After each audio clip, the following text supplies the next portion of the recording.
There's a new urban legend in my town, and I laughed about it when I first heard it. It says, don't order food delivery on Halloween. I say that it's newer, but I guess it's been there since the 80s. They say that if you order food delivery on Halloween, you never know what might come to your house. Most of the stories are about ghostly pizza delivery men, or cursed Chinese food, or something silly like that. I haven't lived here very long, but it just sounded so ridiculous that I was sure no one really believed in it. After what I saw, there's definitely something to it. I was on the phone with my friend Rachel, and we were getting ready to watch some scary movies and peg out on snacks. I had just told her that I'd see her in about 10 minutes when I remembered that I hadn't gone out to get the food that I'd planned to serve at our little get-together. The thought of going out to get it had me scrunching up my nose at the idea of dodging trick-or-treaters and tired adults who were just trying to get home. I didn't want to leave the house right now, and I decided that it might be better to order something from DoorDash instead. There was a new place in town that I wanted to try. I won't name it here, but we'll call it Daryl Waters, and they were supposed to have some really good seafood. I figured I could splurge a little on one of their shrimp boats, and that would be more than enough to feed me and Rachel through our little movie marathon. I ordered it up, and it said that Derek was on his way to get my order. I thought that was mighty nice of Derek to go to all the trouble just for my shrimp feast, and I went back to trying to find something for us to watch on Netflix. Netflix usually has a lot of Halloween movies this time of year, and by the time Rachel got there, I'd queued up a few of them that would keep us entertained, while the little gremlins outside got their candy and their treats. "So, what did you get us?" Rachel said. "Not pizza, I hope." "No, I got us something at Daryl Waters instead. Figured my bestie needed a little shrimp boat therapy after the long week we've both had." Rachel looked impressed. "Daryl Waters? You're going to spoil me. Is it in the kitchen already?" she asked, looking around like she expected to see a whole shrimp boat sitting in wait. "I got it ordered. It should be here pretty soon." Rachel bit her lip and looked a little bit surprised. "You ordered food? You know nobody orders food on Halloween. It's bad luck, and you never know what you're going to get." I waved a hand at her. "That's just superstition. I'm sure it's fine. I doubt that the ghostly delivery man works on Halloween anyway. Probably some kind of union rule against it or something." Rachel rolled her eyes. "Ha ha ha, you've got jokes, but let's see how funny you think it is when whatever is coming to deliver your food gets here." We took a seat on the couch and started flipping through potential titles. Rachel right out refused to watch Child's Play, and I told her I wasn't watching Smile for all the candy on the block. We finally settled on Scream, and as the movie started, I heard a blip come up on my phone. I looked down to find that it was my delivery guy, Derek, and he had arrived at Daryl Waters to get our food. I sent him a message back, thanking him, and turned back to the movie. We'd barely gotten past the first death when I saw a new message pop up from Derek. I took out the phone to have a look, hoping there wasn't a problem with my order, but found that Derek was a little bit confused. "Hey, it's Derek from DoorDash. Are you sure this place is open?" I checked the time and found that it was only 7:30. Daryl Waters was supposed to be open till 10 o'clock, and I told him that I was sure it was open. I saw the little bubbles come up, which meant he was typing, and he sent another message back pretty quick. "That's weird. The door was open, but the place is completely empty." I sent another message back telling him that that was weird and maybe to call out and see if there was any staff around. They might have been playing some kind of Halloween prank, but it would be weird for them to upset potential business by playing games like that. I couldn't really see a business doing something like that, but sometimes people go all in on Halloween these days. Derek was quiet for a little bit, And when I saw the bubbles come back up, which Minnie was typing something again, I got hopeful. I'm going to go check in the back. Maybe check your order and make sure that it's verified. I fiddled with the app, trying to make sure that everything was okay on their end. And when Rachel looked over at me, I looked up to find that we were already 25 minutes into the movie. Something wrong with your order? I shook my head. No, there seems to be no one there to give it to the guy who was supposed to be picking it up. I told you not to order out on Halloween, Rachel said, almost sing-songing at me. I watched a little of the movie as Derek attempted to figure out what was wrong with my order. DoorDash didn't usually take this long, so it was kind of weird that they were just all of a sudden dragging their feet like this. They were usually pretty reliable, and the place I had ordered from had kind of a reputation for excellence, at least for a restaurant that had barely been open 3 months. Seafood places around here were pretty common, but this place had really made a name for itself, and I couldn't see them pulling weird pranks and making people mad. Derek was quiet for a little bit, clearly trying to figure out what was going on. And when I saw the bubbles appear again, I breathed a sigh of relief. Hey, it's your DoorDasher again. I'm not really sure what's going on here, but it's definitely a little odd. What do you mean? I typed back.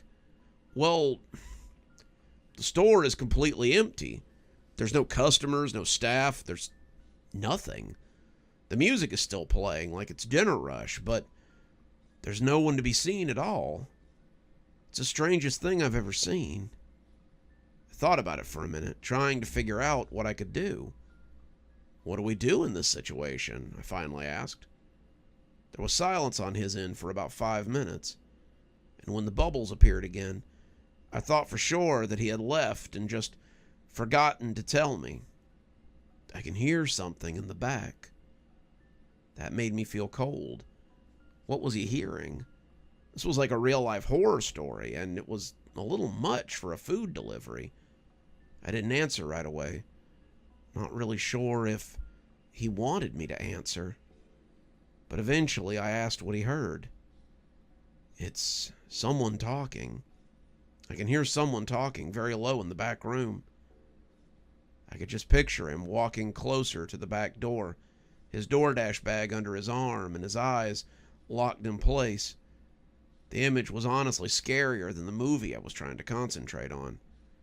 I could hear Derek's heavy breathing as he crept towards the door to the kitchen. I could feel the clamminess of his hand as he wrapped it around the knob, gripping his red bag. And I could imagine how those hands would shake as they turned the doorknob. He would shove it open, only to find... What? What could he find in there? The dots appeared again. My curiosity was rewarded with very little. Nothing. There's no one in the kitchen either. I don't know what sort of games these guys are playing, but I don't like it at all. The kitchen's empty too? I felt foolish after I typed it. Clearly it was, but Derek was nice enough not to make mention. Yeah, it's not even like it's been left a mess either. Someone's cleaned it, and everything is exactly where it should be. It's as if they prepped for the next day, and but they should still be open for another few hours. I started to tell him to get out of there, but something wanted me to see how far this went. Some part of me wanted to know what was going on, and another part of me wanted to drive down there and see exactly what was happening. I've always been a little too curious for my own good, and hearing Derek wander through a horror movie in the making was really catching my interest. More dots appeared, the silence between the dots growing longer each time. I can hear something else. What is it? I typed in before I could stop myself. It's my name. Someone's whispering my name from a room towards the back of the kitchen. Get out of there, I typed out before I could think better of it. Just cancel my order and get out of there. I don't need food that badly, and it seems like something really weird is going on. More silence. More dots. And after about 10 minutes, Derek finally came back with the last thing I had expected to hear. It sounds like my mom. Your mom? Yeah, but it can't be her. My mom died 2 years ago. It sounds like she's calling my name from the back room.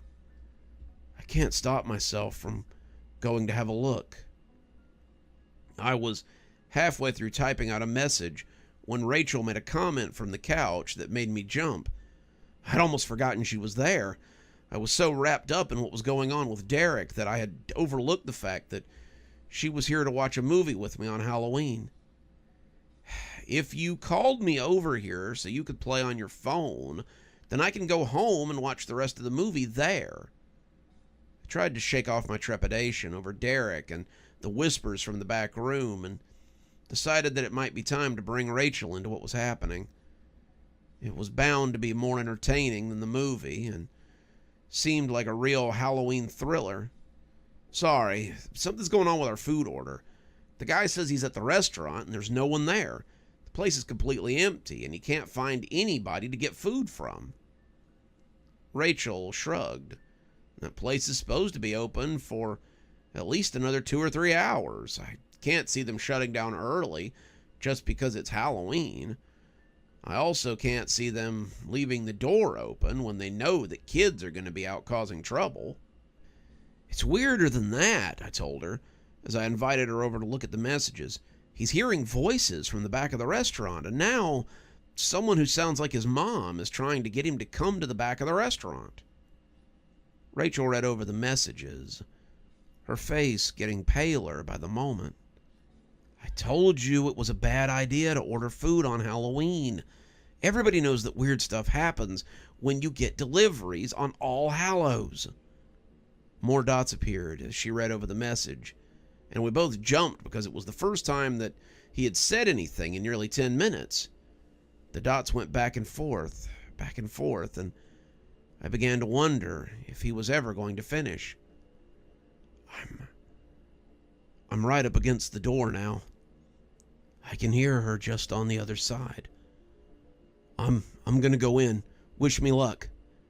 I typed out a new message telling him to just leave, to run, to not go into that room, but when I hit send, the message refused to go through.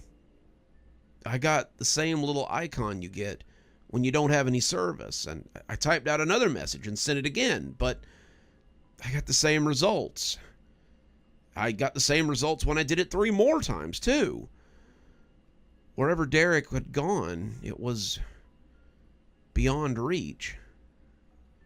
Rachel tried to talk me out of it, but I decided to get in my car and drive down to Daryl Waters and see if I could help him. She reminded me that going out to help him would probably get me stuck in the same situation, but I couldn't just let him die because I wanted some really good seafood. She suggested we call the police, but I reminded her that it was Halloween and that no one at the precinct was going to take me seriously. I asked if she wanted to come with me, and she said that she'd ride along, but she wasn't going anywhere near that restaurant. At least I'll be there to tell people what happened to you when you go missing, she said more than a little snidely.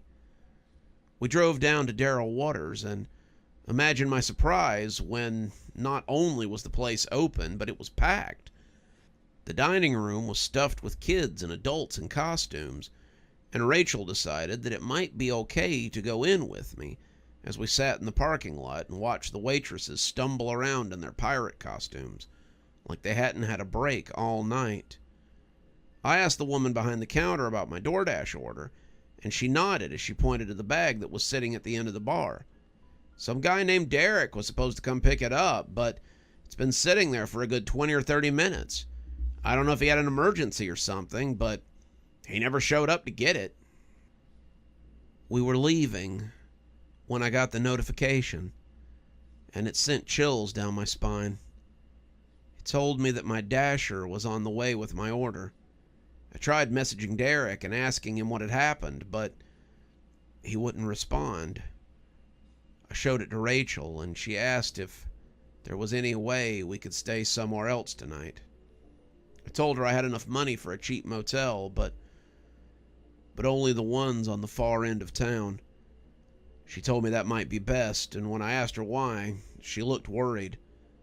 If something is coming to your house after what he told you, I don't think I want to be there when it gets there. We're sitting at the motor lodge now, just waiting to see what happens, but I think I've been convinced that ordering food on Halloween isn't a good idea. You never know what's going to show up with your order. I think next year I'll just cook something instead. They say that if you see him on Halloween, say thank you for the jack-o'-lantern. They say that Stingy Jack was the first, and he still walks the earth long after his time is done. Everyone around the campfire clapped, and why not? It was a good story, a really good story, but I thought maybe I had one that could beat it. We've done this for as long as I can remember. We would do a little trick-or-treating, get our sacks good and full of candy, and then we would come out to the fire pit in the woods behind my house. We'd light up the fire and spend the rest of the evening telling ghost stories until some noise or another sent us running back inside with our candy after someone dumped a bucket of water over the fire so we didn't burn the woods down. Usually it was the big owl that lived in the dead tree, but one year we were sure we had heard someone walking through the woods after Terry told us a story about Wandering Tom. That had been more than enough to send us fleeing for the house, and it had been just the thing we needed to cap off the night. Elijah, Terry, Matthew, and I have been friends since kindergarten, but Elijah was the best storyteller out of our group. He always remembers the legends. He always creates the best stories, and it was widely agreed that he was the master storyteller of our group. That might be true, but I was pretty sure I had a story that would skunk him this year. My grandmother told me a story, I began, as the applause died down. It's about a boy that she knew as a kid, a boy named Wailing Marky. The other boys looked around in expectation, Elijah leaning a little closer as I began. They say that one night he went missing after he and his friends went on a Halloween campout in the woods.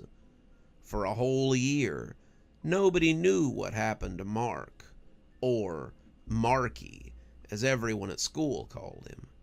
His parents put up missing posters.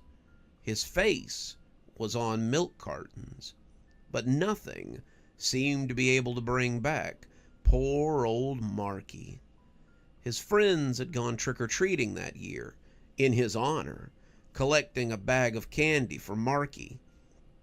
But it wasn't until after the porch lights had gone off and the kids were snug in their beds that the legend truly began.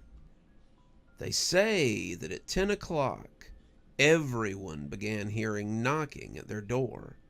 Some of them thought it was trick-or-treaters out a little past the usual time, but when they opened the door, all they found was a boy in a bedsheet ghost costume, his face too pale and his eyes too dark.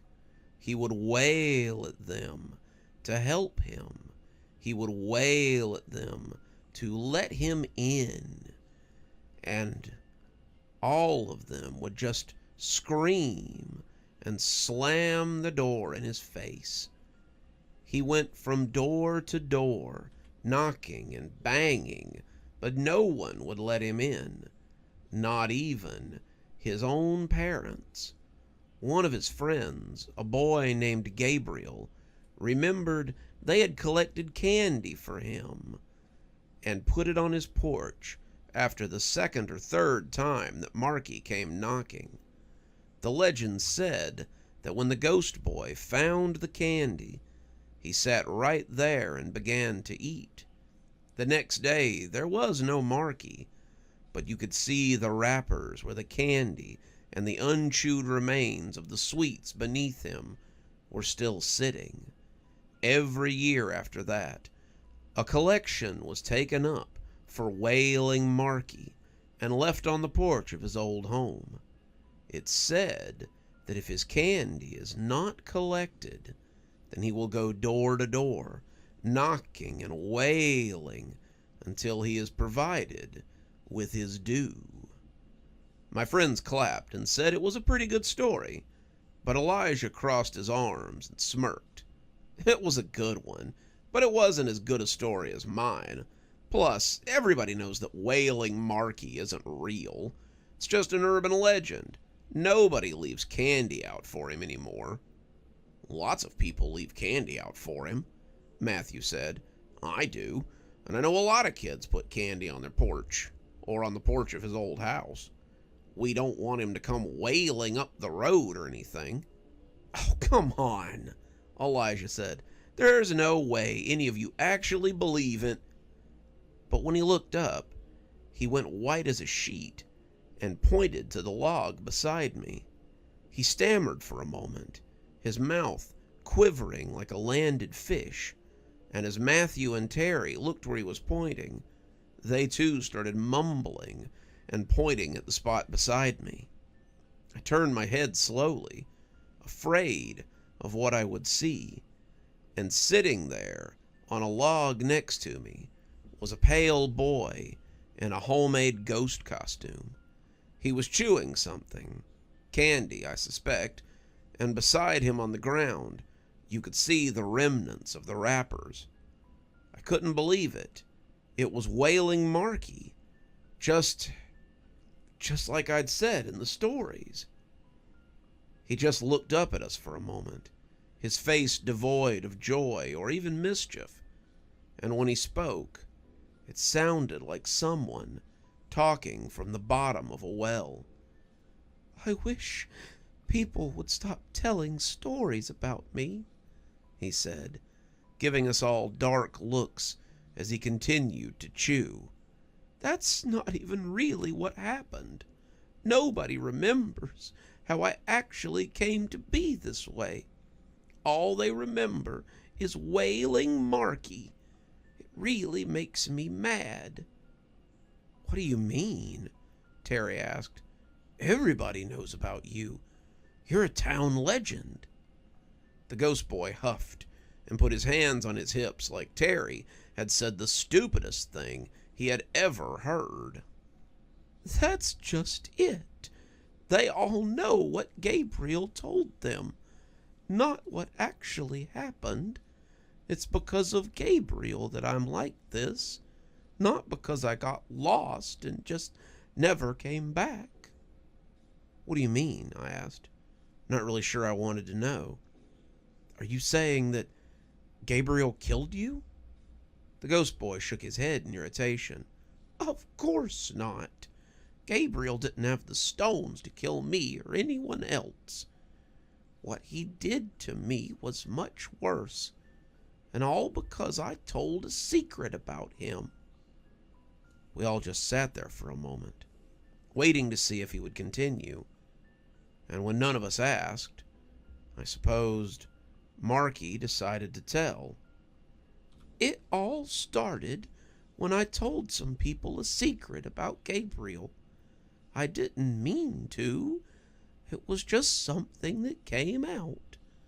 Some kids were swapping secrets, and none of the ones I told were very good.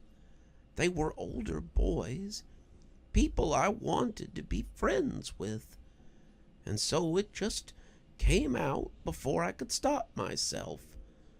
I told them that Gabriel still wet the bed sometimes, even though he was in the 4th grade. They laughed and said that was a good secret.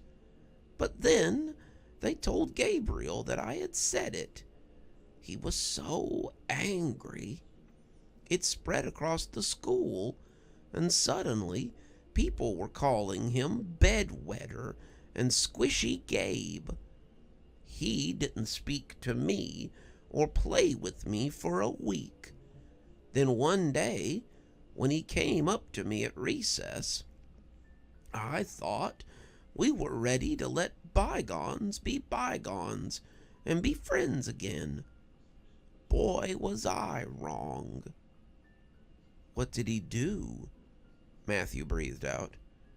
Gabriel said he had been thinking long and hard about the proper way to punish me. Gabriel's grandmother was someone people feared in town. People thought she might be a witch, but Gabriel said that she was just from the old country, and she had odd ways. Gabriel had talked to her about what should be done to me, and they decided that since I had told people his most embarrassing secret, he would make sure that nobody ever forgot a secret of mine. I don't know if he knew what would happen. I can't honestly believe that he did, or I don't think he would have done it, but that's when people started calling me Wailing Marky. He told them how I had wailed and run out of the movie theater during a scary movie the year before, and how I'd cried in the bathroom for nearly an hour afterwards. Nobody had seen me do it, and only Gabriel knew I had been the one who had screamed and ran out. People remembered the scream, though, even though the auditorium was dark, and nobody had known it was me. So he told people, and he started the nickname that would follow me forever. That was why I disappeared in the first place. What do you mean? I asked softly, afraid to speak too loudly. Well, Gabriel started telling a story about Halloween time, about Wailing Marky, and talked about a little ghost boy that ran around town and would have other people get his candy because he couldn't get it himself.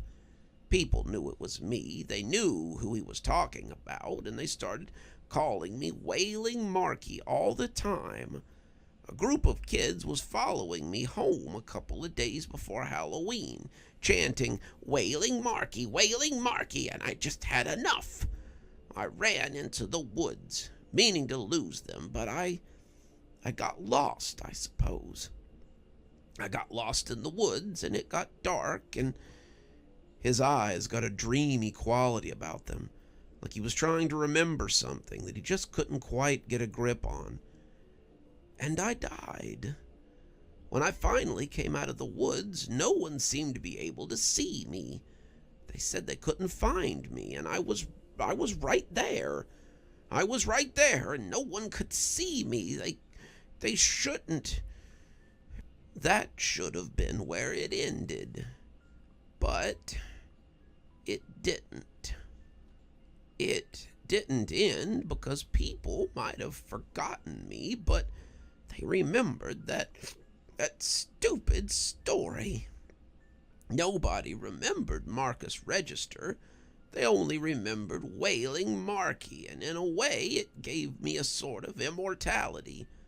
When something is remembered, it never truly goes away. People tell the story, and people remember the legend, and so I'm forced to walk the streets on Halloween forever. People still leave out candy. People still make jokes about seeing a wailing ghost on the road, and so until everyone has forgotten my story, I'm trapped here. So please don't tell that story anymore. I'm so tired of walking the streets and hearing people talk about me. I just want to go. I don't care what's beyond this. I just want to go. With that, he really did begin to wail. He cried and moaned, sounding like a freight train as the candy began to fall from his ghostly form. And all of us decided it was time to leave. We grabbed our candy and put out the fire and just left the little ghost screaming there as we ran for my house. The boys accused me of putting someone up to the act, but I told them I didn't know who that had been or why they were there. I don't think they quite believed me, though. Not until we went back the next day. When we went back, there were 2 perfect footprints in the dirt where he had been sitting, and the candy wrappers and remains of half-eaten candy were lying on the log and on the ground around the spot where the ghost boy had sat. We still don't know if it was a joke or the real wailing Marky, but I've decided it might be time to stop telling the story. If it really is all that's keeping that ghost boy here, then maybe we owe it to him to let him be forgotten. The kids moved aside as the blue and white lights lit the street, joining the strobing lights from the ambulance already on the scene. Car 7 on scene, EMS also on scene. Rogers put the radio down and took a step towards the house. Flights came up behind him, eyes sweeping the scene as he assessed the situation.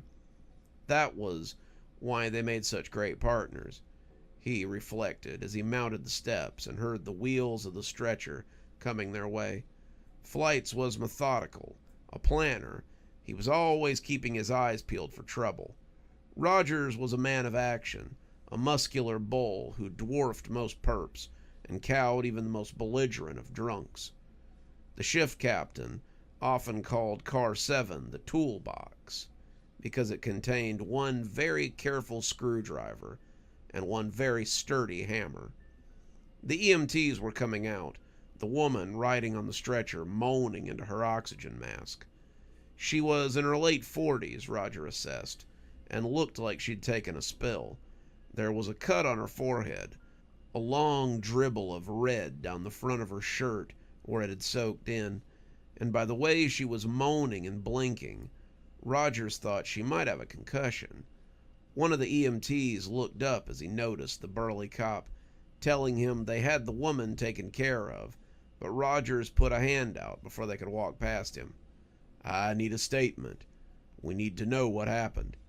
"Officer, I can appreciate your need to do your job, but this woman's in bad shape. She's suffered something pretty traumatic, and we need to get her checked out." Yeah, Rogers knew she'd been through one hell of an accident. The dispatcher had been pretty clear about the urgency of the call.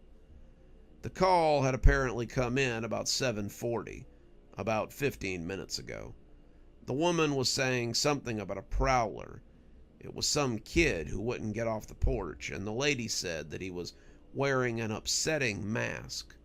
She hadn't elaborated on what it was that made it so upsetting, but when someone had started banging on her door, she had begun to scream, and that was when the dispatcher had advised a car to hurry to the scene. She had one of those life alert necklaces too, and the paramedics had beaten them by a nose. "I just need a minute. If this person is out there doing things like this, then we need a description." The paramedic leaned down and talked softly to the woman, her face moving strangely beneath the oxygen mask, and Rogers waited as Flights took statements from the few people around the scene.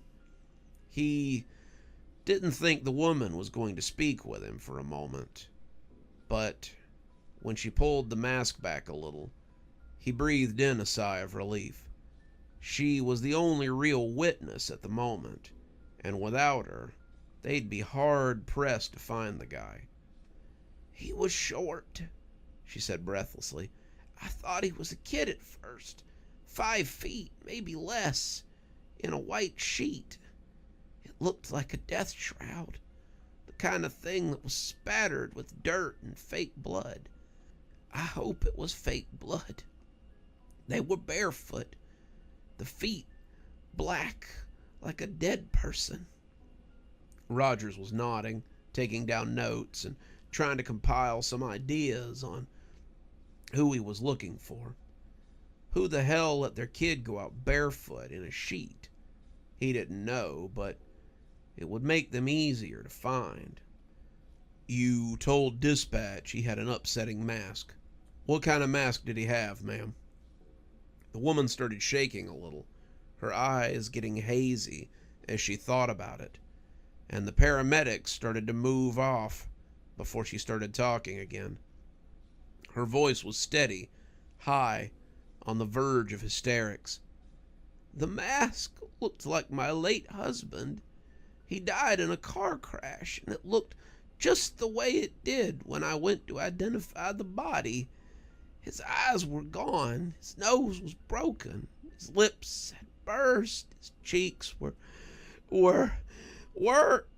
But the paramedics were moving away now, taking her to the ambulance and telling Rogers that she needed medical attention, not to relive something that was clearly making her condition worse. As they packed her in, Rogers watched it drive away as he closed her front door and went to speak with flights. Any luck? He asked, the other officer wishing a mother and her daughter a good night as they headed off for more trick-or-treating. Not so much. No one seems to have seen this kid, whoever they are. Well, I guess we can start canvassing the area. It was almost half an hour ago, though. Who knows where the kid could... But the radio squawked to life then, calling for Car 7 and asking them to head to a nearby house. The owner is advising they have a similar encounter with a kid in an unsettling mask. Rogers grabbed the handset and told Julia to send them the address. He and Flights hopped in the car, and as the address came through the computer and Rogers confirmed it was only a street up, the kid hadn't gone very far, it seemed, and as they weaved through the assembled kids, little goblins on their way for treats, Rogers couldn't help but feel a pang of longing. This would have been Claire's 9th Halloween. Rogers should be getting pictures of his wife and daughter as they went about their trick-or-treating, or, even better, been out there with them. He should have been preparing for Thanksgiving and Christmas, figuring out a schedule to visit his parents and Lily's, but that was all over now. There would be cold comfort and warm liquor to get him through the holidays, and a bottle of Jack on his nightstand would be waiting for him when he got off at 11.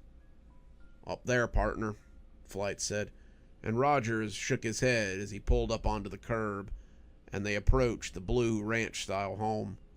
The guy on the porch didn't need paramedics, but he looked distinctly shaken.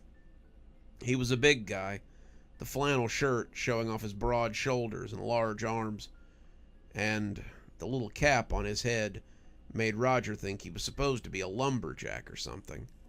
He looked up when they came up the street, seeming glad but not particularly relieved. They headed off down Lafayette, he said, pointing left towards the line of streetlights that led deeper into the neighborhood. They were wearing a mask that... It looked like my dead wife. I don't know how I could. No one saw her after she died except for me, but it looked exactly like her. I asked them what the hell they were playing at once the initial shock wore off, and they just turned and walked off. When you say they couldn't have known what she looked like, what do you mean? Rogers asked, making notes.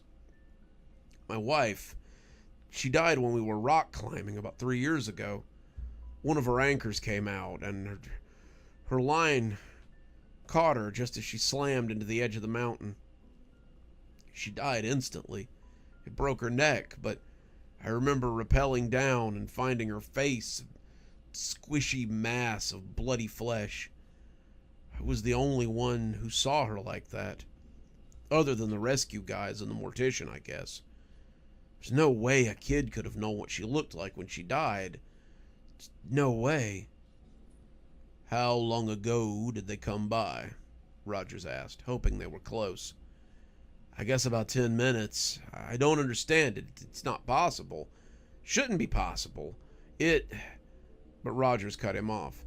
Do you need medical attention, sir? If not, we're going to go after this kid. They've been causing a lot of stir, and we'd like to figure it out before they get too far away." "No," the guy said, getting up and heading for the door. I'm fine. I think I'll just head to bed." He went inside and turned the porch light off, leaving the two of them in a strange semi-darkness. The kids quiet as they moved past the cruiser as it sat half on the sidewalk. "I'm gonna go head up the sidewalk and see if I can pick up his trail. Take the cruiser and head up Lafayette and see if you can catch him. Radio me if you hear anything, and I'll do the same." "Sounds like a plan, partner," Fight said, hopping in behind the wheel as Rogers walked through the thinning sea of trick-or-treaters. It was ticking closer and closer to 9, the time when most of the front porch lights generally went off and the kiddos headed home with their spoils. As he walked, Rogers scanned the crowd, looking for anyone in a shroud and a unique mask that seemed to change depending on the person. Rogers didn't know how that could be, but kids these days had all kinds of weird stuff. Maybe they did it through color patterns or subliminal signals or something like that.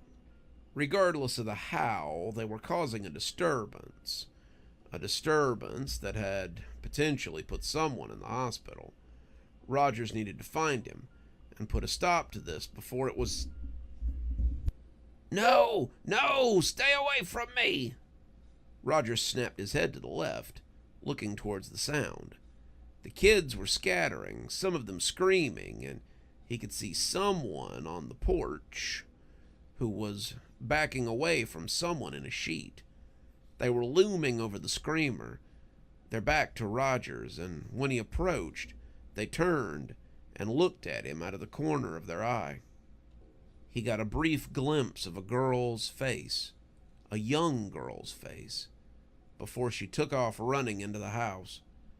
Rogers had drawn his gun and was proceeding forward to apprehend this whatever it was when he heard what the scared little man was gibbering. He heard it, and it froze him in place. "Not you. Can't be you. I killed you. I killed you so long ago." He went right on saying it, too, as Flights came up the stairs, rocking and shaking as Flights looked from him to Roger. "Cuff him and call it in." "Call what in exactly?" Flights asked, his gun lowered. "He's talking about having killed somebody. That sounds like an admission of guilt to me. I want to go get this thing that ran through the house. Just make sure he doesn't go anywhere till I check back, okay?"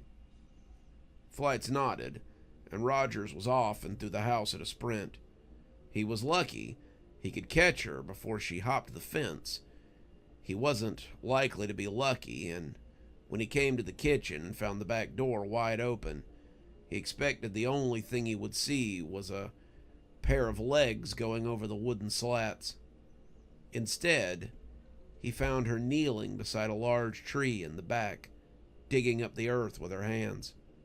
"Freeze! Don't move! I don't want to..."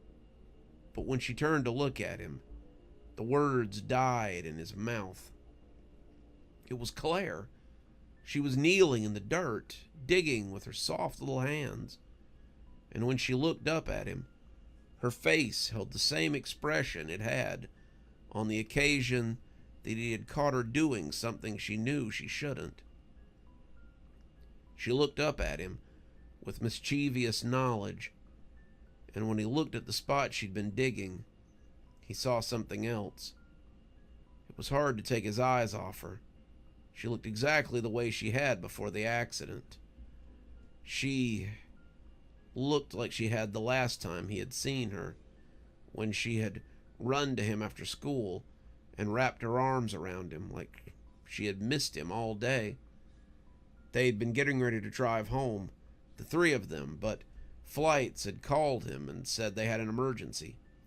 Flights had come to the school to get him, and his wife and Claire had taken the car home.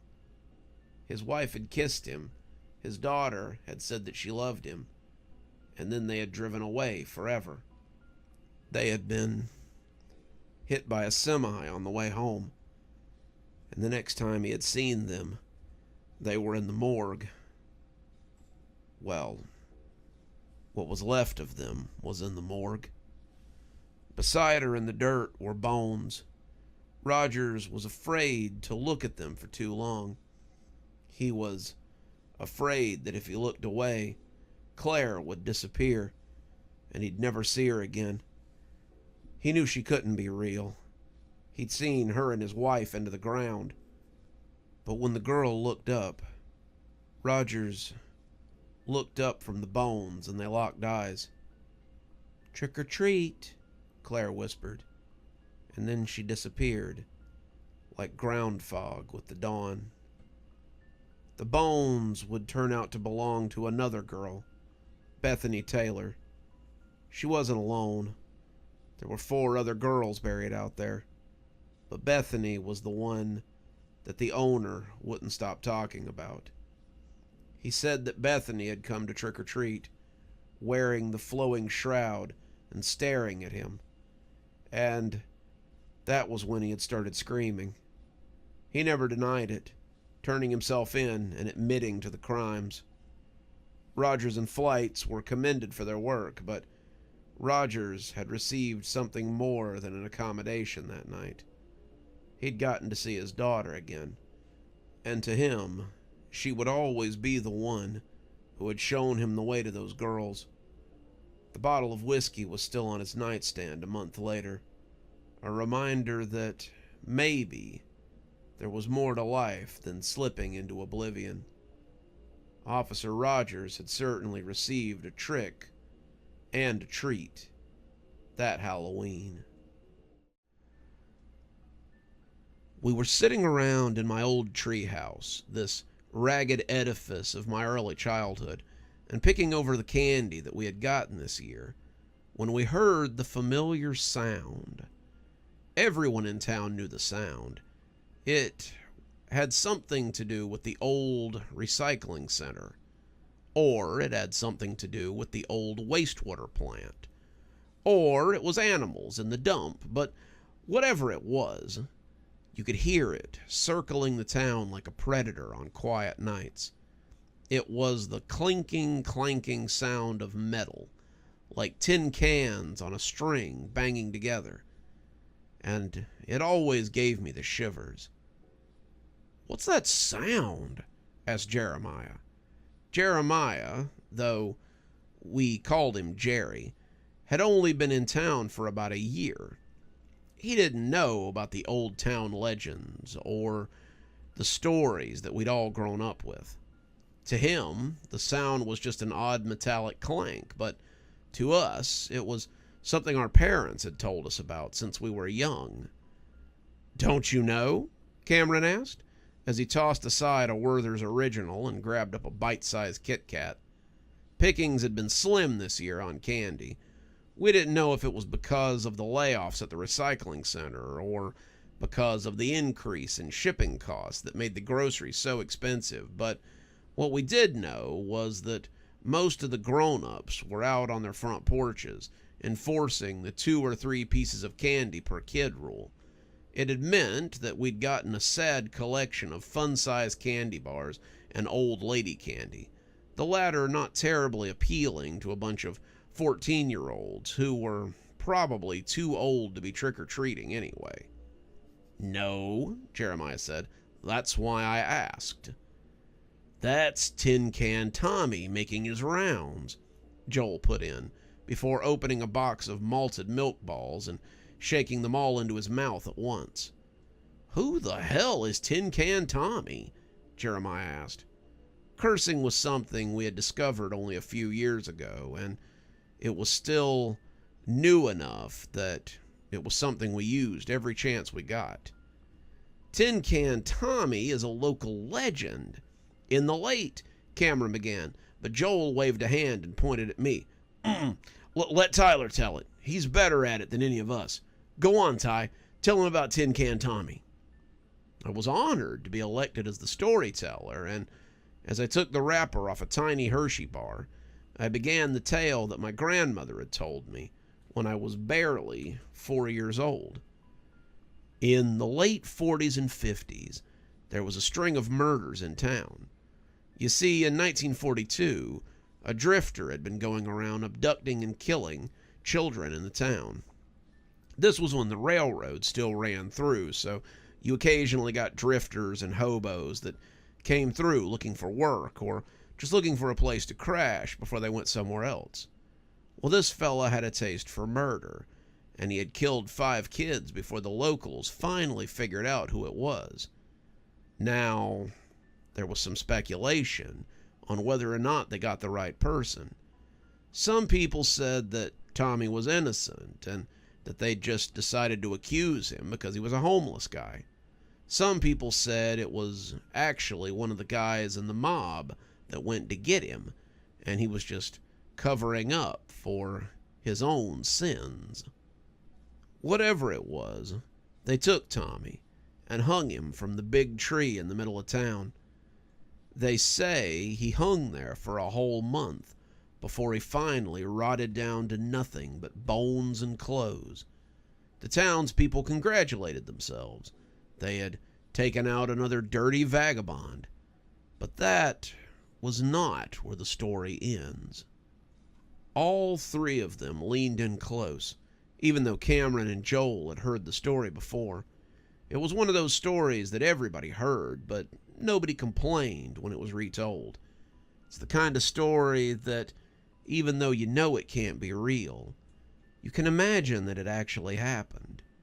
Everybody has a relative who claims they were there. Everybody has a grandpa or a great uncle who claims that they were in the lynch mob that went after the homeless guy. Everybody has a cousin or a relation who was on the police force back then, who went and shook their heads at the poor old tramp and said that that sure was terrible. It was the kind of story that you could easily believe was true, even if you didn't really believe it right on top. For the next 3 years, kids started going missing.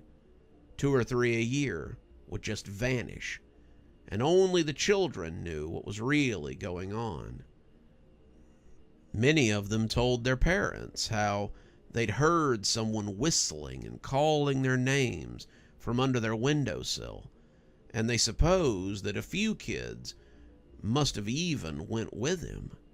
It was always a man in a long, dirty coat, his head covered by a red bandana, and his face covered in shadows.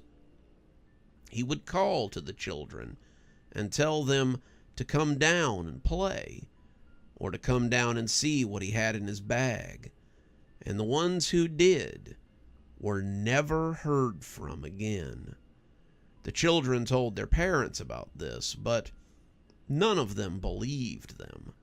Most of them thought it was just scary stories the kids were making up, and that there was no real truth to this strange whistling traveler.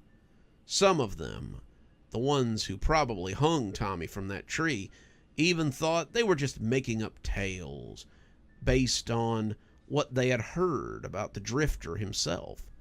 They all laughed and shook their heads and told the kids they needed some better stories. So the kids decided that if they were going to be safe, they'd have to take matters into their own hands.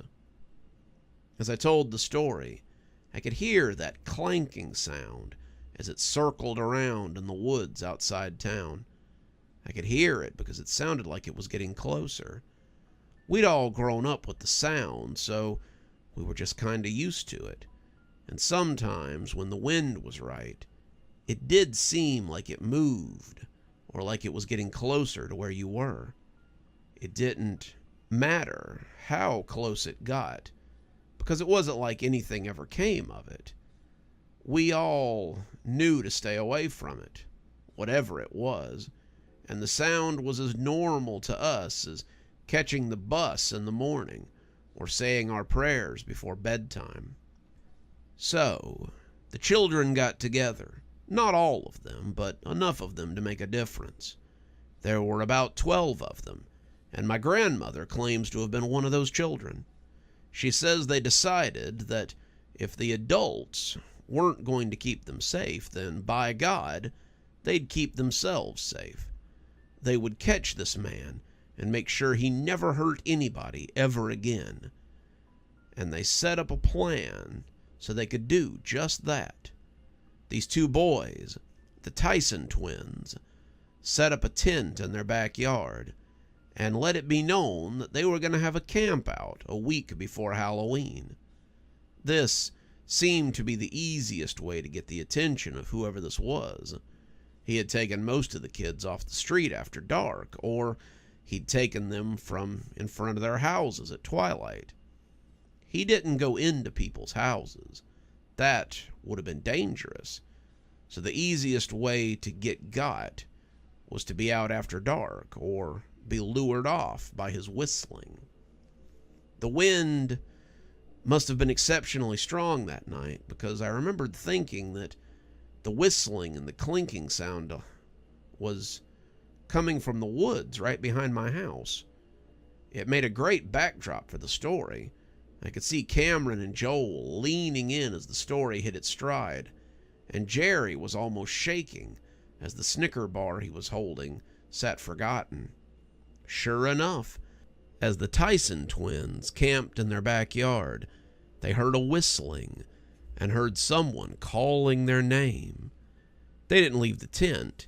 They continued to stay in with the zipper held tight, and as the shadow of the man appeared across the side of their canvas, they were filled with fear. The fear didn't last, however, because 10 kids popped out of a nearby bush, and my grandmother says they beat the man to death.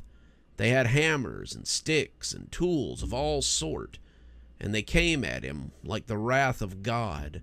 They beat and pounded on him as he fell to the ground, and as they stood over his body, they were sure that they had finally put an end to this. How wrong they were. That clinking sound was getting pretty loud. I'd never heard it get quite that loud before. It sounded like it might be right under my treehouse, and I was tempted to go to the window and see if some stray dog had got into a bunch of tin cans or something. A week later, Mickey Forrester went missing from the stoop of his own home. No one had seen or heard anything, but his mother said that he had been there one moment and gone the next.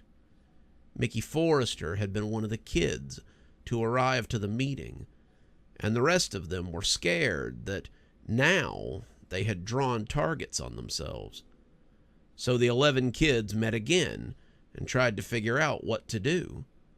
It was obvious now that the creature was not human, but that was almost more distressing. How does one kill a supernatural creature? Still, they tried again. They set another of their friends, a girl named Tessa, to sleep on her back porch and gathered to ambush the specter. He came, because of course he came, and once again they fell on him with pieces of wood and garden tools, pocket knives and slingshots, and everything else they could find to attack him with. He was unsurprised, and it almost seemed as if he let himself be beaten to the ground. They beat him, and even though he lay still again, they went to get an adult to see the man who was taking the children. They left some of them to watch him, but when the adults came, he disappeared like smoke on the water. The adults were cross, telling the children that this had gone on long enough. In that, the children agreed with them. So the kids decided that if they couldn't kill the man, someone they were thinking of as Tommy, since that was what the bum's name had been, they would at least find a way to warn others when he was near. So for the third time, because the third time is always the charm, they set up a trap, and they attacked the man who arrived to snatch one of their friends. The old ghost laughed and told them this was pointless. Eventually, they would not be so vigilant, and he would take another child. He said the town had taken his life, and now he would continue to take its children. So the kids told him that they couldn't kill him. They knew that. so they would give him something that would let others know when he was close.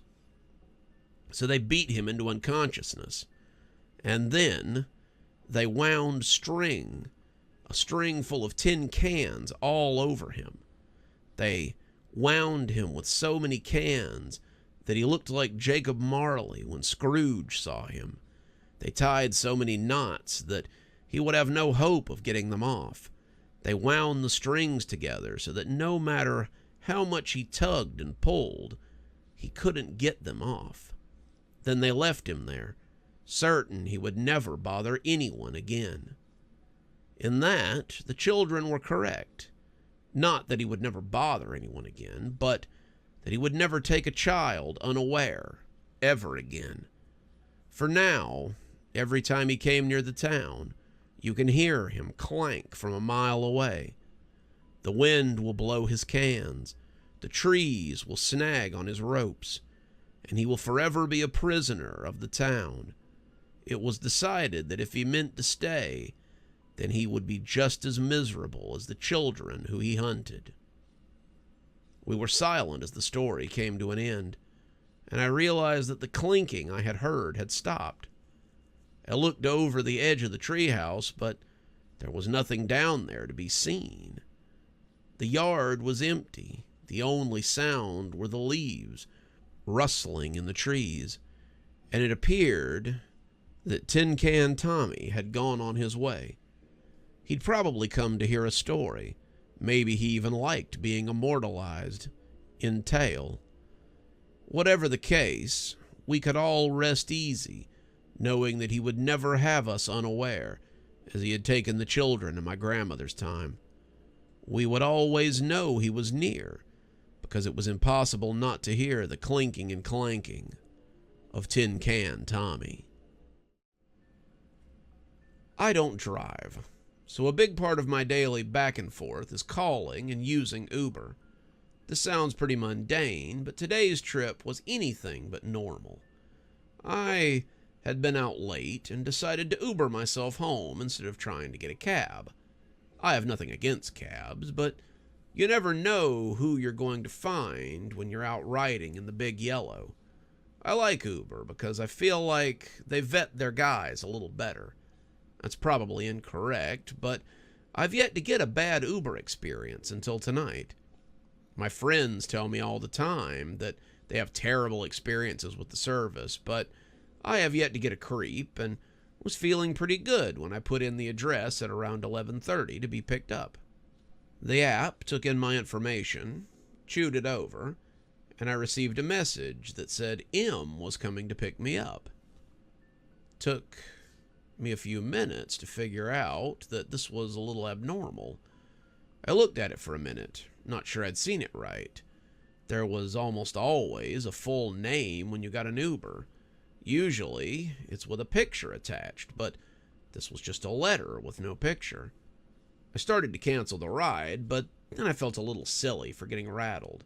It was just a different kind of profile. The guy would show up and be as normal as anybody else, and I'd make it home in time to get a shower and head to bed before midnight.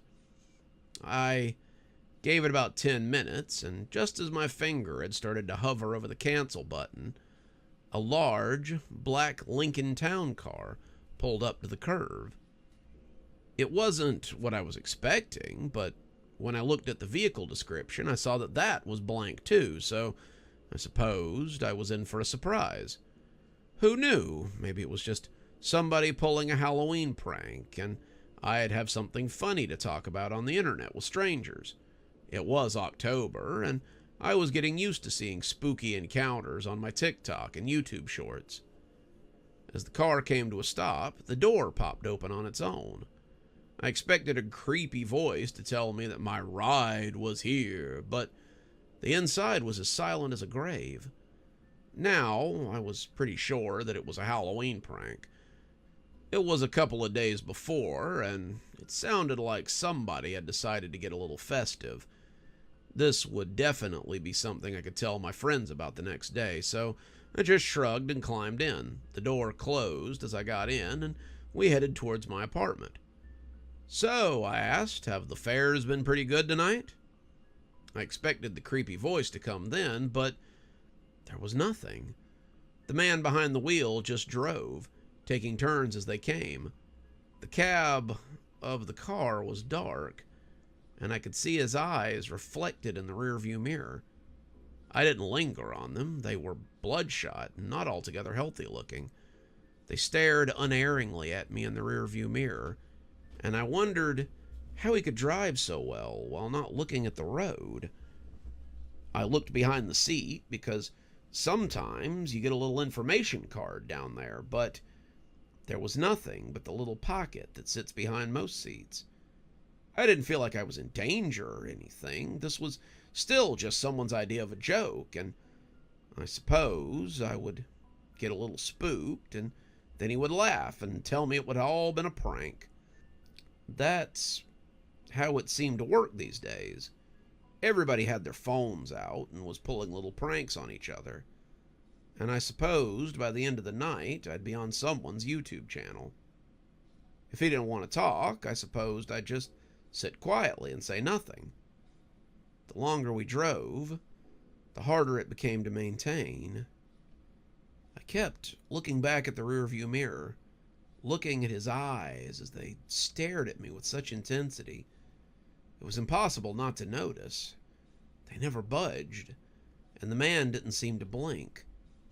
I tried to look out the window, tried to look at anything besides that little mirror, but the longer the ride went on, the more difficult it became to look away.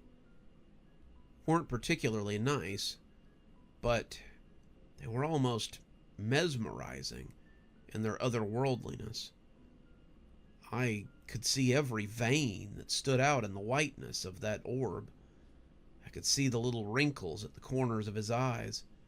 I could see the bags as they sat under them, and I could even see a little mark just at the corner of the left bag. I tried to make myself look away, but my eyes kept coming back to his, like a bird trapped by a snake. The longer I looked at his eyes, the more sure I was that I was not going to make it to my destination. I couldn't have said why. I had no reason to think that he was trying to kidnap me or something, but as the turns went on, a ride that should have taken 10 minutes seemed to take an hour and then 2. I found myself focusing on those bloodshot eyes more and more as the silence stretched on, and I could feel my teeth trying to clack together. Why was he staring at me? Did he want something from me? Was he going to hurt me? The longer I thought about it, the less I found I wanted to know. I thought about grabbing for the door handle and making my escape, but my hands were frozen in my lap as they sat over my purse. I wanted to ask him why he was staring and what he expected of me, but my lips were frozen together as the sense of horror grated on me. I couldn't speak. I couldn't move. And I felt certain that by the next day I'd be nothing but a squib in the paper.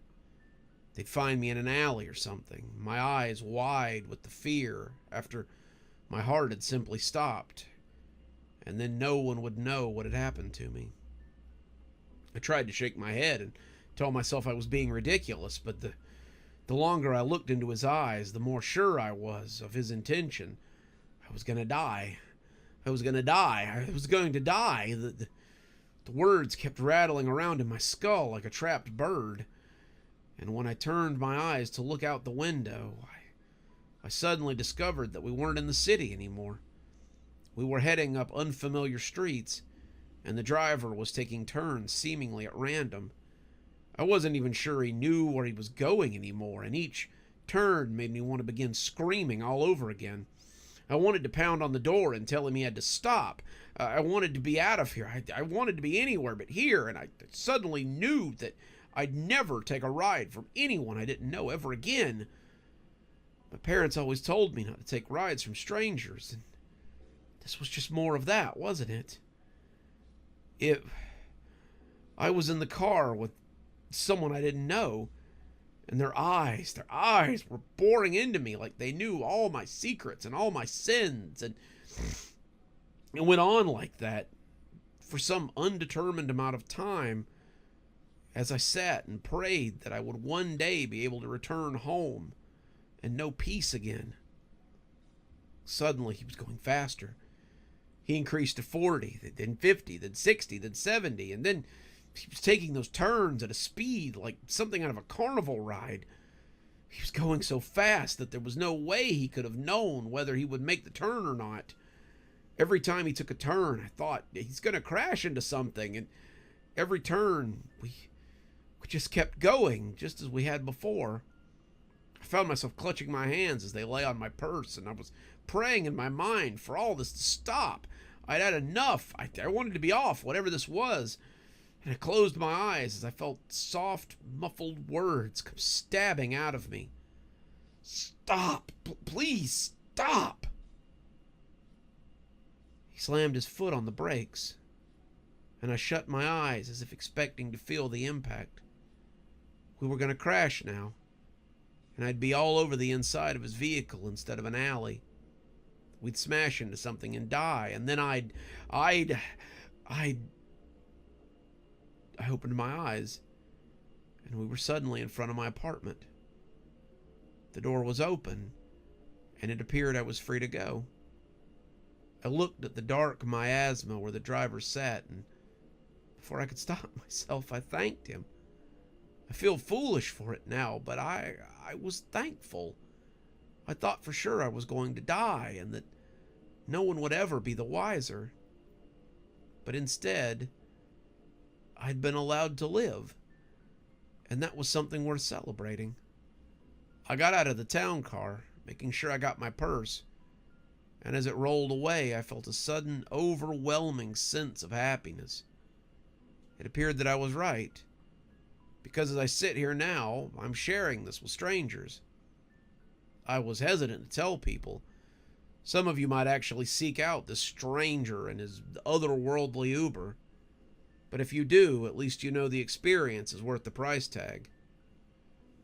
I've yet to be charged for whatever strange cab service that was. And I'm not sure I'll ever sign up for something like that again. After what I experienced tonight, I think I may be a little less picky about taking a cab. Charlie Morgan had the unfortunate luck to die at the age of 17 in 1938. His mother thought he'd had a stroke. His father thought his appendix had burst. But only Charlie to his friends, knew that it had been a brain aneurysm. The man in the dark cloak with the pale face had told him as much before he asked if he wanted to come with him.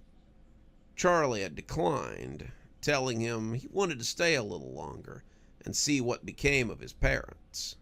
The man in the cowl only shrugged and told him not to stick around too long, or he might never make it back. Charlie had given him the bird as he left, but now he wished the man had told him how to leave.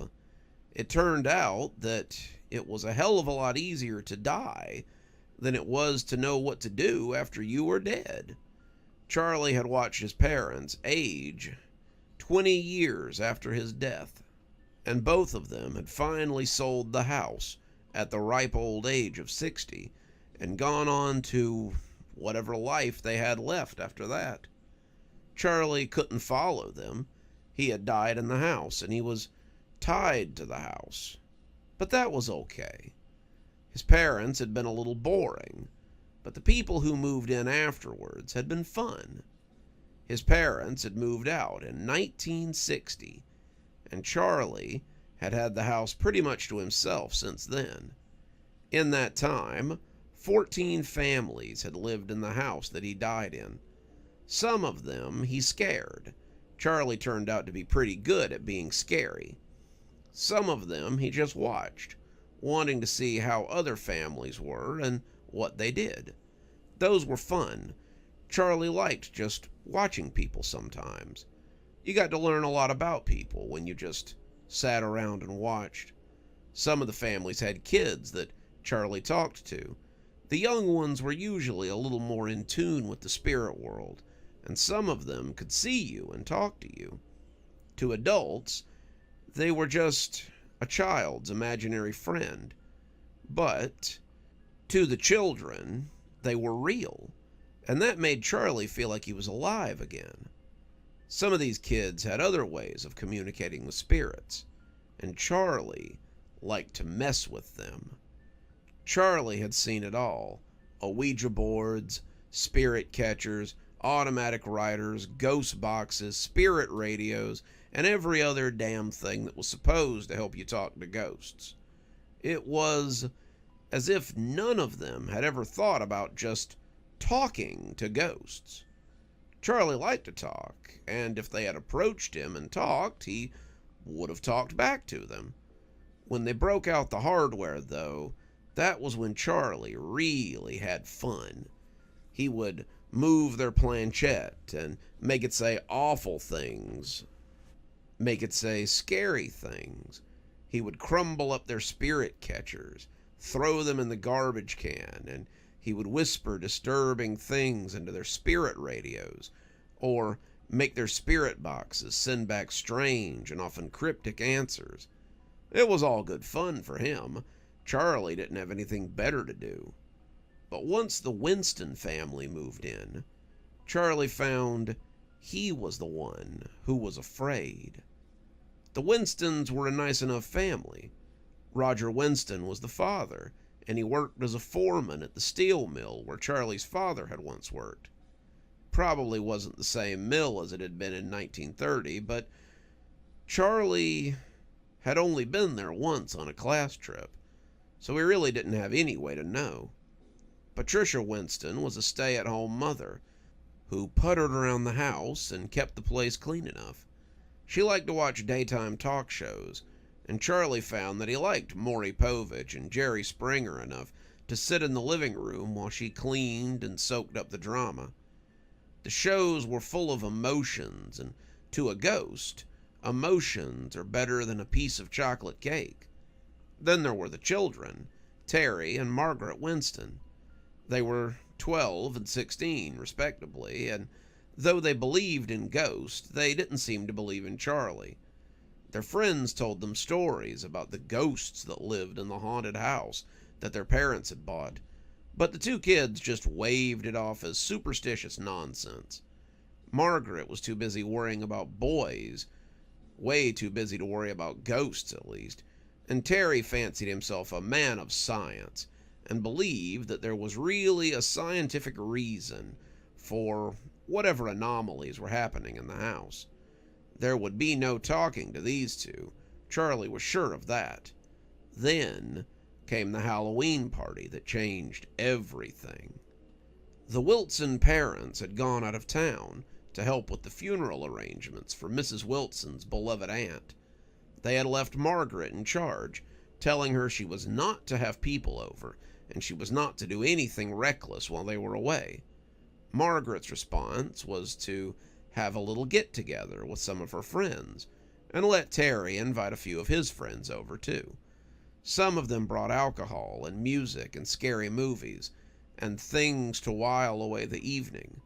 But one of Margaret's friends brought over an Ouija board, and Charlie saw his chance to have a little fun.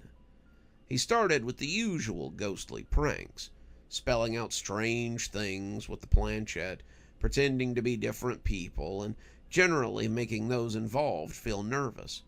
All the people assembled looked amused, but definitely on edge.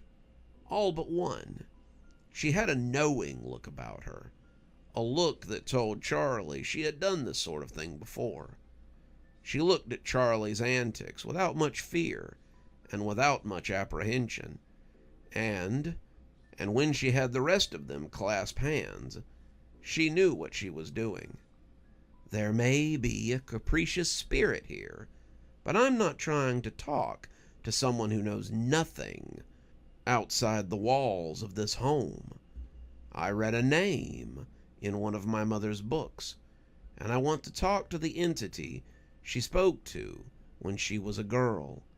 I call upon, and when she spoke the name, it sounded too big for her mouth. It had too many consonants Not enough vowels.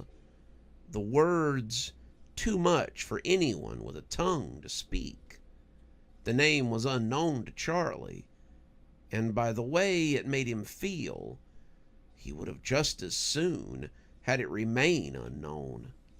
Suddenly, a presence filled the room that Charlie had never experienced before, and would just as soon has gone on not knowing about. It filled the room like smoke, its presence spilling out like the long shadows right before evening. There were few other spirits in the house, but Charlie had never seen anything like this. It was shapeless and seemed to exist only in the shadows. Its eyes, however, were flares, red coals, the two of them growing as long as the shadows, it now cast across the Ouija board. "Spirit, do you walk among us?" They all had their hands on the little planchette, waiting for whatever spirit the girl had called to speak. But it didn't seem to be very talkative. The girl's face scrunched up in confusion, as if she were expecting to hear something, and as the silence stretched on, Margaret leaned over and whispered something to her. The other girl told her to hush, and went back to beseeching the spirit to talk to them, but it just loomed over them and looked at the group as if it were deciding who was the tastiest to start with. Charlie had always been a trickster, not a Casper the Friendly Ghost sort, but watching this thing stretch its hands out and prepare to grab one of the unsuspecting children made him feel terrible. He teased them, he scared them, but he didn't want to hurt them. The thought of this spirit hurting them made him feel sick, and he leaned forward and moved the planchette as the group watched. "Get out. Go away. Abby, something's telling us to leave," Margaret said. "That's not the spirit I called. That's the spirit that was already here. Go away, trickster. We don't want to speak with you. Speak to us, wise one. Tell us your knowledge." The shadow creature said nothing. Instead, it slithered its long shadow fingers towards the unknowing children and seemed to snare them with those cruel digits. They shivered as the shadow entered them, all of them but the girl who had called to it. She was still bent over the board, as if she couldn't believe that it hadn't worked. "Speak to us! Speak to us! Come on, say something! This always works when Mom—" She stopped talking as she noticed the planchette moving frantically under her hand. Charlie was telling her to leave, telling her to run, telling her to get as far away from this place as she possibly could. He had liked to mess with the kids, but whatever was happening here was too much. The kids had begun to jerk like marionettes under the hands of someone who doesn't quite know what they're doing. Their movements looked sick and uncoordinated, their bodies scrunched up like bugs trapped in a bug zapper. The girl who had summoned the creature didn't notice. How could she? She was still looking at the Ouija board like it had all the answers to all the questions that anyone could ever ask. She went right on reading Charlie's messages, her mouth scrunching up as she sounded out the words, and then she shook her head and looked around the room as if she intended to laugh and just couldn't bring one to the surface. "Run? Why would I run? I'm not in any danger. I've never been in any danger. This entity is an old friend. He wouldn't—" That was when she seemed to notice the kids around her had changed. Two of them, girls that Charlie had never learned the names of, were smiling a little too wide. And in a way that made him think their jaws might be broken. Margaret had blood running down her cheeks as her fingers seemed to be trying to tear out her own eyelashes. Terry and his friend were trying to rip each other's ears off, blood running down the sides of their heads as they yanked pitifully. The smiling girls had already begun to tear their clothes off, and the whole room began to stink with the smell of fresh blood. Charlie remembered that smell. His mucus and bile had smelled like blood towards the end. He had coughed it up in great gouts as his mother sat crying. But Charlie didn't think there had been quite this much blood. The children fell on her, pushing the would-be mystic into the floor on top of the Ouija board. They ripped at her, their fingers tearing her clothes, and then her skin, and then pulling at her bones. She started to scream, but it only lasted until they found her vitals. As they tore at her, it was as if something opened in that hateful square of cardboard. All of them began to fall, dropping into whatever void had been created by the Ouija board, and suddenly they were all gone. With its sacrifice taken, the spirit turned its eyes up to Charlie, and it spoke inside his head in a voice that would have sent most people running for their lives. "Get in my way again, and it will be the last thing you ever do in your unlife." Then it simply rolled itself up into the closet like a deflated children's toy, and the room was empty. There was no blood, no torn clothes, and the only evidence that anyone had been there was a plate of cooling pizza and a bowl of soggy popcorn. The Ouija board was still there, the planchette still in the dead center where it had been left. It was the only evidence that the police found, and all the children were considered missing when the parents returned to find the house empty. All the doors had been locked from the inside, all the windows had been secured, and neighbors claimed they had seen other children coming over that night, but had seen no one leave the next day. The parents of the other children said that Margaret told them she had been allowed to have a few friends over, but none of them seemed to have any idea what had happened to the children once the sun had gone down. That was how Margaret's mother found herself in her daughter's bedroom, sitting on the floor and looking at the Ouija board. Her husband was out. He had decided that home didn't feel as welcoming as it once had. She was drunk on cooking sherry and drowsing against her daughter's nightstand. When the planchette began to move on the board, she thought she was imagining things. When it began to find the letters on that sinful piece of cardboard, she sat up and took notice. It returned to the middle and then started again, spelling out the same message before returning to the middle again and again. He took your children. He took them somewhere that no one can go. Even though he hadn't been strong enough to stand up to the spirit, Charlie wanted to give her something his own mother had not been allowed to have. He wanted the woman to have a little bit of closure, and if it gave her comfort, then he supposed it would be worth something. "Come on, Andy, this place gives me the creeps." Andy and Mikey had been up and down the road all evening, and their sacks were practically bulging with Halloween candy.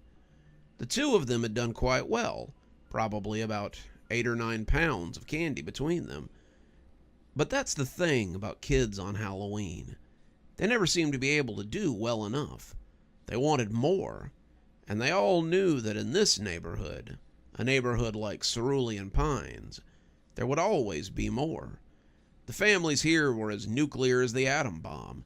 They all had 2.5 kids, a pension, a dog, and apple pie on Sundays after church.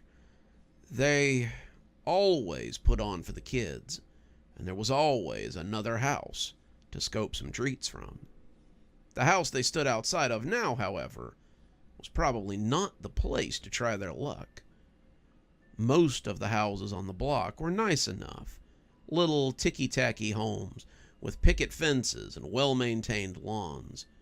It was the perfect sort of neighborhood to raise a family and live comfortably, which meant that the widow Douglas's house stood out like a sore thumb. The fence was in need of painting, the shutters were in a sorry state, and the whole place had an aura about it that just screamed, "Don't come here." The porch light was on, however, and the boys knew that there would be candy here, if candy was what they had a mind for. "Scaredy cat, scaredy cat, what's the matter, Mikey? You afraid of the witch woman?" All the kids in the neighborhood were afraid of the widow Douglas, even Andy Marcus, despite his bluster. He knew that this house was trouble. Her husband had died a long time ago, probably before either of them had been born, so she'd always been the widow Douglas to them. To the children of the town, however, she would always be the witch woman. No one could say how the rumor had started, but like most rumors, it had taken off like wildfire. The witch woman was responsible for all the woes of the town, and was the constant scapegoat of those in need of one. When a well went dry or a crop failed, when the rain didn't come, or a store you liked went under, even when you stubbed your toe or your dog got hit by a car, it was always the witch woman's fault. Some of it was just town gossip, but some of it might have been true. It really depended on who you asked and who you believed. Andy approached the house slowly, almost laughing, when he saw the sign that had become so familiar tonight. They had been up and down the block since 7 o'clock, hitting all the houses with lit front porches, and all of them had borne an unguarded candy bowl and a sign that said, "Take one." That was fine, of course, for kids who played by the rules, but Andy was not a child to be told what to do by a paper sign. They had mercilessly looted the bowls, dumping over half into their sacks before they disappeared down the road in search of another house with candy they could burglarize. Mikey was clearly uncomfortable with what they were doing, but Andy knew he wasn't going to speak out against him. The dynamic had been established long ago, and if Andy said they were going to do it, then that was just how it was going to go. The exception to that seemed to be the witch woman, but Andy was more than capable of pulling off this job by himself. Andy walked up the pathway that led to the house, his head turning from side to side as he checked to make sure he hadn't been noticed. He had gotten pretty good at this over the years. He would approach the house, and if he saw an adult on the porch, he would usually smile and accept his candy before heading somewhere else. If the adult didn't look like they were paying attention, then sometimes he would risk it anyway, but Mikey was usually in the habit of playing it safe. Most of the candy bowls had had no guardians, so the pair had pretty well taken what they wanted. The trees in the yard looked skeletal as he made his way up the overgrown path. He could hear the leaves rattling as they clung to the bare limbs for dear life. He nearly lost his nerve when he put his foot down on the top step. It loosed an eerie creak that he was sure you could hear from deep into the night. and the second step wasn't a lot better. No one came out to yell at him as he got close to the candy bowl on the front porch. The bowl was just sitting there on a little table. No one in sight to threaten him or scold him. He licked his lips as he reached out and pushed the sign over that proclaimed 1 per person. He picked up the bowl and dumped the whole thing into his bag, putting it down before tearing off for the sidewalk, like the old witch woman might already be after him. By the time he got back, he was out of breath, but he was laughing as Mikey asked him if he was okay. Better than okay. I went and stole her candy, and she was none the wiser. As if in answer, Andy heard a muffled cackle come from the house, and the two of them took off down the road. Come on, Andy, let's go home. We can eat a bunch of candy and be done for the night. My sack's getting awfully heavy, and I think I'm ready to pack it in. Andy started to answer, but instead, he reached into his sack and grabbed a piece of candy. He'd suddenly been struck with an overwhelming urge to eat some of what he had stolen tonight. He had eaten a little of the candy that they had taken that night. That was true, but this felt a little different. It was more than just a desire for sweets. It was something deep down that felt more like a need than anything. Andy opened the sack and reached inside again as they walked, selecting a piece and popping it into his mouth. It tasted amazing, but Andy found that he immediately wanted more. He reached in and pulled out another one and closed his eyes as he savored the taste that flooded his mouth. Had he ever enjoyed candy this much? He didn't know, but he'd be willing to bet not. This led him to want another piece, and as he grabbed the third, he felt Mikey touch his arm. Andy, let's go home. You got what you were after, and we got more candy than we can eat in a year. Let's just get out of here. Andy tried to articulate through the mouthful of candy that he did not want to go home, but it was hard when you couldn't form coherent words around all the sweets you had. He just kept eating the candy, really packing it away, and as he sat on the sidewalk and ate, he could see other kids staring at him. Andy would have normally been self-conscious about this, but at the moment he didn't care. His need to eat and his need to eat candy seemed to be the only thing on his mind. Mikey was looking on in horror as he shoveled it in, really filling his mouth with his ill-gotten loot from the night's work. Andy started just putting them in, wrapper and all, not really caring if the paper got stuck in his throat or not. His sack was beginning to empty, but Andy's hunger was far from gone. Andy, come on, Andy, you're scaring me. Let's just go home. This isn't funny. But Andy wasn't listening. The only thing that Andy was interested in was stuffing his face with as much candy as he could manage. His stomach began to fill, but still, Andy ate. When he turned and threw up a stomach full of half-digested wrappers and sweets onto the sidewalk, the adults began to take notice. When Andy went right back to stuffing the wrapped candy into his mouth, both hands working furiously, some of them tried to stop him. As they tried to pull the boy away from the bag of candy, he pushed them off and grabbed candy from the others who were nearby. He was like a wild animal, eating and eating at the candy that sat on the concrete before him. And as people started dialing 911, he began to groan as his insides bulged with the amount of sweets going into him. When the men in the ambulance tried to pull him off the bag, he bit them and tried to escape. They restrained him, however, and took him to the hospital before he did himself real harm. The police came to investigate, fearing the old catechism about drugs or poison being in the treats.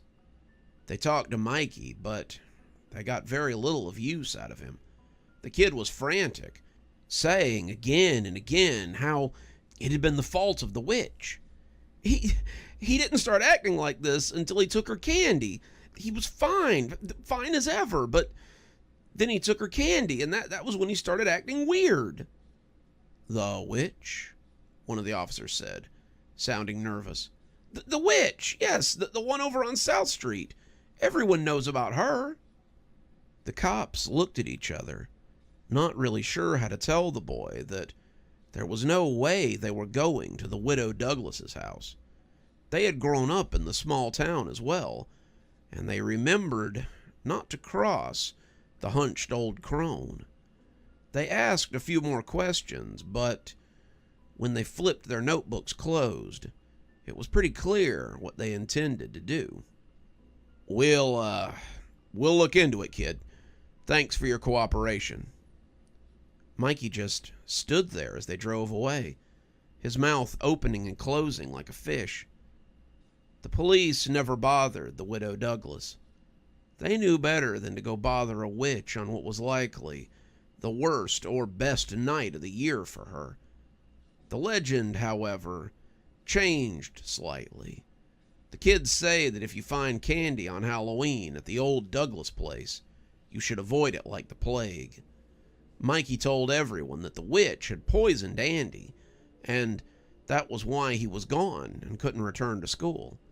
He told them how the police hadn't even gone to her house, but everyone knew that the witch was still there, just waiting for her next trick. It would have been impossible for Andy to have told the story himself. He spent the rest of his life in a medical facility as he raved and begged for candy. He had to be restrained, his food coming from a tube, lest he try to eat himself to death. He couldn't have sweets ever again, since they would send him into a frenzy, which would usually result in him harming himself or others. It seemed that the curse was a long-lasting one, and poor Andy hungered for sweets forevermore. Bailey seemed like the perfect girl, a real angel sent from above. I met Bailey at the farmer's market. She was selling homemade soaps and dancing around in a dress that looked like it might have started life as a pair of curtains. I was selling eggs and vegetables, something I did pretty regularly on the weekends, and she took to me right away. Next week, when I came back, she set her stall up next to mine, and I guess we really hit it off. After that, we began dating, sort of. Bailey never really used labels. She said they were restraining. She preferred to call us partners, and I have to say, she really broadened my horizons. I was used to my dates being at the local steakhouse or at the creek while I fished, but Bailey was into nature walks and making stuff. We spent evenings making soap and candles, and we would take edibles and go on long walks, and sometimes we'd just drive for hours listening to music or talking about old times. Most of it was just us enjoying each other's company. Bailey was very adventurous, and it was nice to get out and see things that I probably wouldn't have sought out on my own. 2 months after meeting, Bailey was living with me as well. Bailey didn't have a lot, just a pull-along trailer and a lot of materials for making things, and it all fit pretty snugly in my garage. We spent a lot of our time just tooling around, seeing the sights and doing whatever we liked. It was nice, but I learned one thing about Bailey very quickly. Bailey was impetuous and prone to flights of fancy. It didn't matter where we were going or what we were doing. If Bailey saw it and she wanted to have a closer look at it, we were stopping. We've stopped at too many farmers markets to count, multiple yard sales, and she stopped me on the way to my cousin's funeral so we could check out what amounted to a tourist trap. I didn't really mind. We were the best-dressed pair at the state's largest totem pole. It was fun, going on our little adventures. Sometimes we mixed these with substances that led them to be hazy when I tried to remember them, but a lot of the time we were just out enjoying each other's company, and that made it all worthwhile. It happened one afternoon while we were driving, as so many things usually did. I was telling Bailey a story about my childhood, and she laughed suddenly, which made me ask her what was so funny. "It's so you, Mike." "Me?" I asked, not really getting it. "What's me?" "I swear I don't know how you lived before me. All your stories just seem to be doing normal things. Haven't you ever done anything impetuous before? Didn't you ever go on an adventure before I came along?" "Well, of course we did," I said a little defensively. "We went out and did things, and saw stuff, and did all sorts of—" "I don't mean like a vacation," she said, and it almost sounded disdainful. "I mean like just went and did things because you felt like it.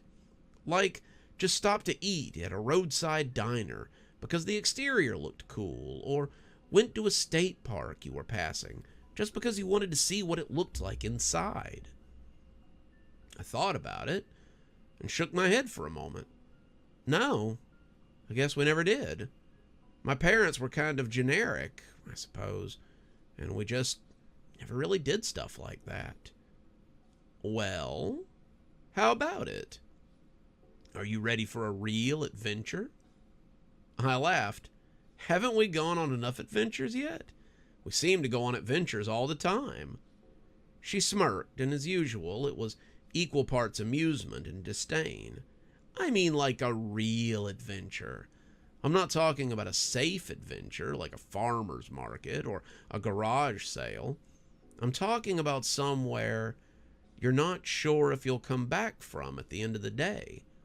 I'm talking about a real Tolkien adventure with elves and orcs and strange food, the whole shebang." I had to think about that for a minute. I'd always played it safe. I didn't eat at weird restaurants or stop at places where I didn't know the crowd, and it always kept me safe. Hanging out with Bailey, though, showed me that I might have been a little too locked into my habits, and maybe it was time to try something a little different. Maybe, like Bilbo before me, it was time to go on a real adventure.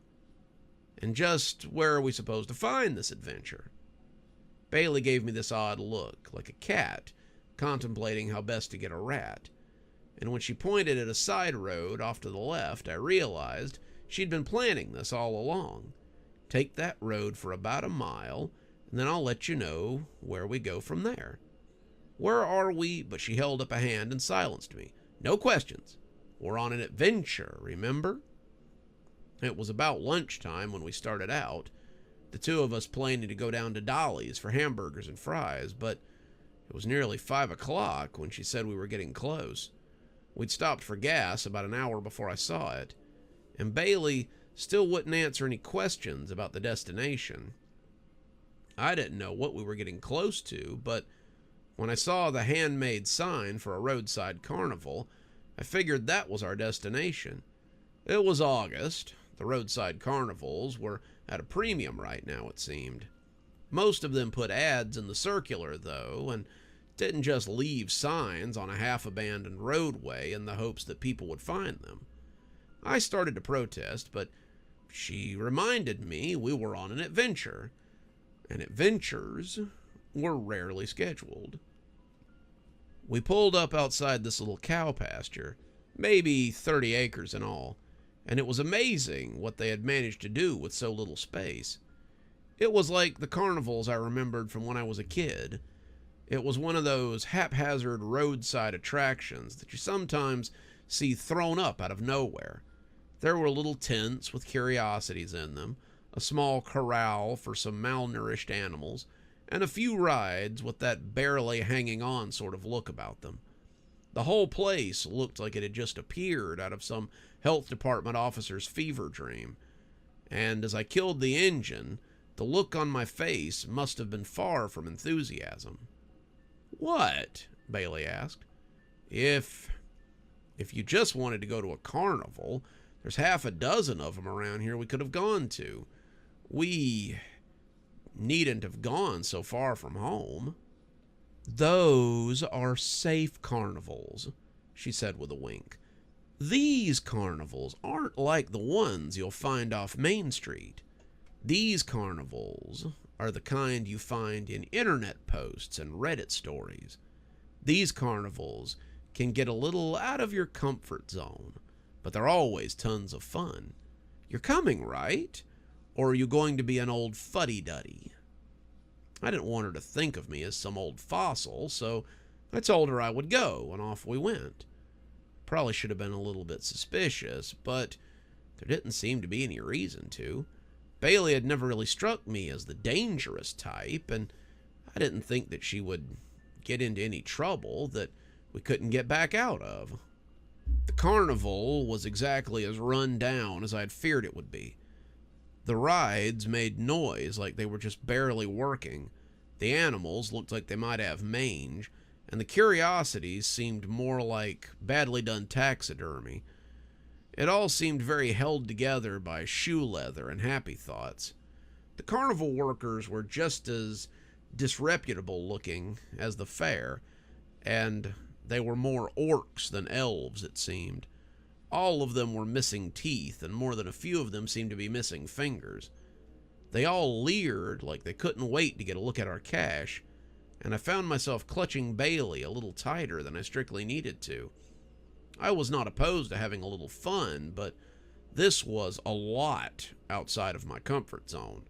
These people could be criminals, and we were just getting ready to walk in, and I looked down at Bailey, and it was like she could read my mind and did not approve of what she saw there. I buried my misgivings and started trying my best to have a good time. We rode some rides and had some fair food, but the longer we stayed, the more things stood out. What made me nervous was the way the carnival people kept looking at Bailey. They didn't leer so much as they looked at her the way you look at people when you know them or recognize them. They smiled a little too big, and their hellos were loaded with understanding. I know how that sounds. It sounds paranoid as hell, but I was starting to feel a little paranoid. It felt like they had expected us, and I wasn't sure these were the kind of people I wanted to be expected by. Bailey just kept telling me to relax and have fun. She even offered me edibles to calm me down, which I refused. The longer it went on, the more my senses started tingling, telling me that something wasn't right here. I wanted to go home, but I wasn't going to be the one to break first either. Bailey had made it pretty clear that she thought I was a stick in the mud, and I didn't want to prove it by getting goosey over some offhanded looks. By about 8 o'clock, my back hurt and I was ready to go home. I told Bailey as much, and she begged for just a little bit more time. She said she hadn't been to one of these carnivals in a long time, and she just wanted to hang out for a little while longer. I told her I was ready to go, and I could see it on her face that she wanted to call me an old man and ask if it was past my bedtime. I finally told her that I needed to go to the bathroom, and that I was going to go look for a porta potty. Bailey rolled her eyes, clearly having guessed that I was uncomfortable, and I went searching for a toilet while she went searching for more adventure. Thank God I did, or I might not have made it out. I was sitting in the porta potty, pants around my ankles, as I tried to figure out what I was going to do, and that's when I heard them. I didn't know them, but I assumed they were carnies. That might be an unfair assumption, but they just sort of sounded like carnival folk. They had thick accents and seemed to be discussing some event that was coming up.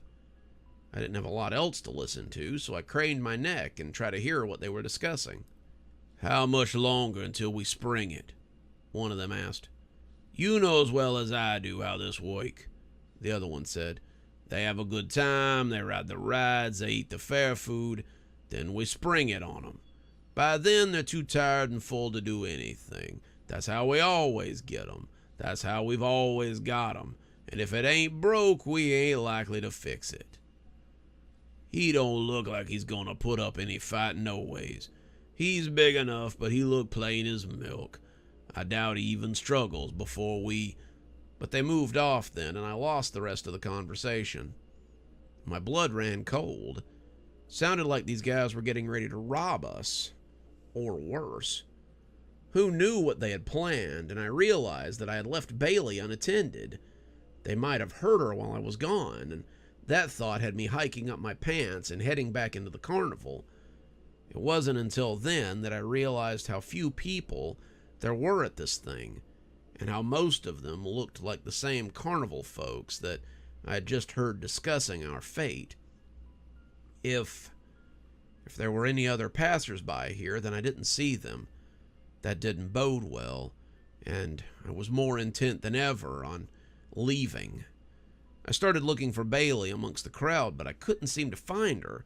All the people here were smiling a little too big as they watched me pass, and it was weird to be the focus of that much attention. You know how you can feel it when someone's eyes are on you? Well, that's how I felt, and I didn't much care for it. It was unsettling. It made me think that more than a couple of them might be in on the scheme. I was coming through the midway when I saw a group of them, the lead man pointing at me as they made a beeline for me. There were 6 of them, 2 of them big old bruisers and the kind of thing Teamsters used to wear on mob shows. They were making their approach, trying to look casual, but it was all too apparent who they were coming for. Maybe they'd already gotten Bailey, but I wasn't going to do her any good if they got me, too. I ducked between 2 stalls, keeping my head low, as I tried to get somewhere a little more public. That was made all the harder by the fact that no one else seemed to be here. It was like trying to blend in an empty field, and I finally ducked behind one of the abandoned Midway booths and tried my best not to be seen. I must have done a pretty good job of it, because the group went by with a lot of dark mumbling and more than a few glances to see how I had eluded them. I had just thought about standing up when I heard an all too familiar voice, and was glad that I hadn't. "We lost him," said a deep, raspy voice. "I told you guys not to lose him," Bailey said, and hearing her talk about me like that made my neck hurt. "I've spent the better part of 3 months getting him on the hook, and all you guys had to do was grab him when he got out of the bathroom." "He can't have gone far. We find him," said the gravelly voice. "You'd better. The ritual is in 3 hours, and there'll be hell to pay if we don't have one." They moved away, and I was left sitting there, wondering just who I'd been dating for the last 3 months. What ritual were they talking about? What sort of people were they? I thought they all seemed a little too friendly with Bailey, and now it made sense. If this had all been some kind of elaborate ruse, then I'd fallen for it, hook, line, and sinker. I had to get out of here. I had to get away before they were able to do whatever it was they were planning to do. A quick peek up over the stall showed me that there were only a few carnies at the end of the midway, and they weren't looking in my direction. I stayed low and started making my way around the side of the booth so that I wouldn't get noticed. Most of them seemed too intent on looking for me, and I wasn't there to be seen. I made it a pretty good distance before I finally got spotted. I had come out near the concession stand, smelling the fried Oreos and funnel cake, and that was when somebody yelled and said they had found me. "There he is! I found him!" That seemed to fill me with adrenaline, and finally I was running for my life. I had to make it to the parking lot. I had to make it to the truck. I had to get out of here while there was still an out of here to get to. Some of the bigger carnival guys tried to block my way, but I juked around them and kept running. The sounds and smells of the carnival were jarringly nauseating at this point. They all whipped past me like a frantic merry-go-round, and I wasn't sure I was ever going to make it out. It all seemed like a little kid's nightmare more than anything, and every time I thought I had made it away, another one came looming up out of nowhere to block my path. For such a small carnival, there seemed to be nearly a limitless supply of carnies, and I rejoiced when I saw the exit looming up as I passed a scrambler that was on the edge of the campground. The gate was made of flimsy-looking wood, but the ticket taker, a man we had paid to get into this place, was wide enough to block it with his body. I didn't think I was going to make it through him. I didn't think there was any way, but when I hit him squarely with my shoulder, something I hadn't done since high school, I bowled right over the top of him and just kept going. I made it to my car and was thankful that I hadn't locked it. I got in the driver's seat and crammed the keys into the ignition, expecting them to start hammering on my truck at any moment. I expected them to just pick the truck up and move it. Some of them were big enough to do that, but they didn't. They didn't even touch the truck. And as I looked up at the carnival before screeching out of their little makeshift parking lot, I saw why. They were all arrayed around the rim of the carnival, just watching me from a distance of about 50 feet. They stood like worshipers in a church, waiting for the preacher to come back. Bailey was among them, looking disappointed but not angry. Her eyes seemed to tell me that I'd be back, and that was the last I saw of her as I went blaring out of the parking lot, back towards home. I was glad I had paid attention on the way in. Otherwise, I might not have made it. It took me a little while to get back, but I've never been so happy to see my home as I was when I finally came into my front yard. I went inside, and it took me about 20 minutes to stop my hands from shaking so I could call the police. I told the sheriff what had happened. I didn't know if he believed me, but he agreed to go look into it. The sheriff and I had known each other for quite a while, and I think he knew enough to trust my judgment, and that I wouldn't make up a story for no reason. He said that he'd go have a look, and that if he found anything, he'd let me know, and I had to be content with that for the moment. He came back to me that night. It seemed that maybe he believed me at least a little bit. It also seemed like maybe he'd seen something out there that made him a little bit glad that he hadn't been the subject of my story. "We found something. It's not a carnival, but it's something. Seems like they left it all there. There were rides and lights still going. You could smell all the stuff frying, even after they put out the fires for the night. There was nobody there, not a soul, but all of us felt like somebody was watching us. Wherever they went to, they went in a hurry. We also found some other things that led us to believe you might not be far off from the sacrifice angle. There were clothes in one of the tents, clothes and wallets that had been stripped of cash, but not of identification. Some of those IDs are for people in the database. Some of them have been missing for a good long time. If your Bailey calls back again, let us know. We'd like to have a word with her about the company she's been keeping." I told him I would, but who knows if I'll still be alive to call in the morning. Bailey has a key to my house. She knows where I live, and quite a few of her things are still here. Who's to say she might not decide to come back anyway and see if her sacrifice is still here? I don't know.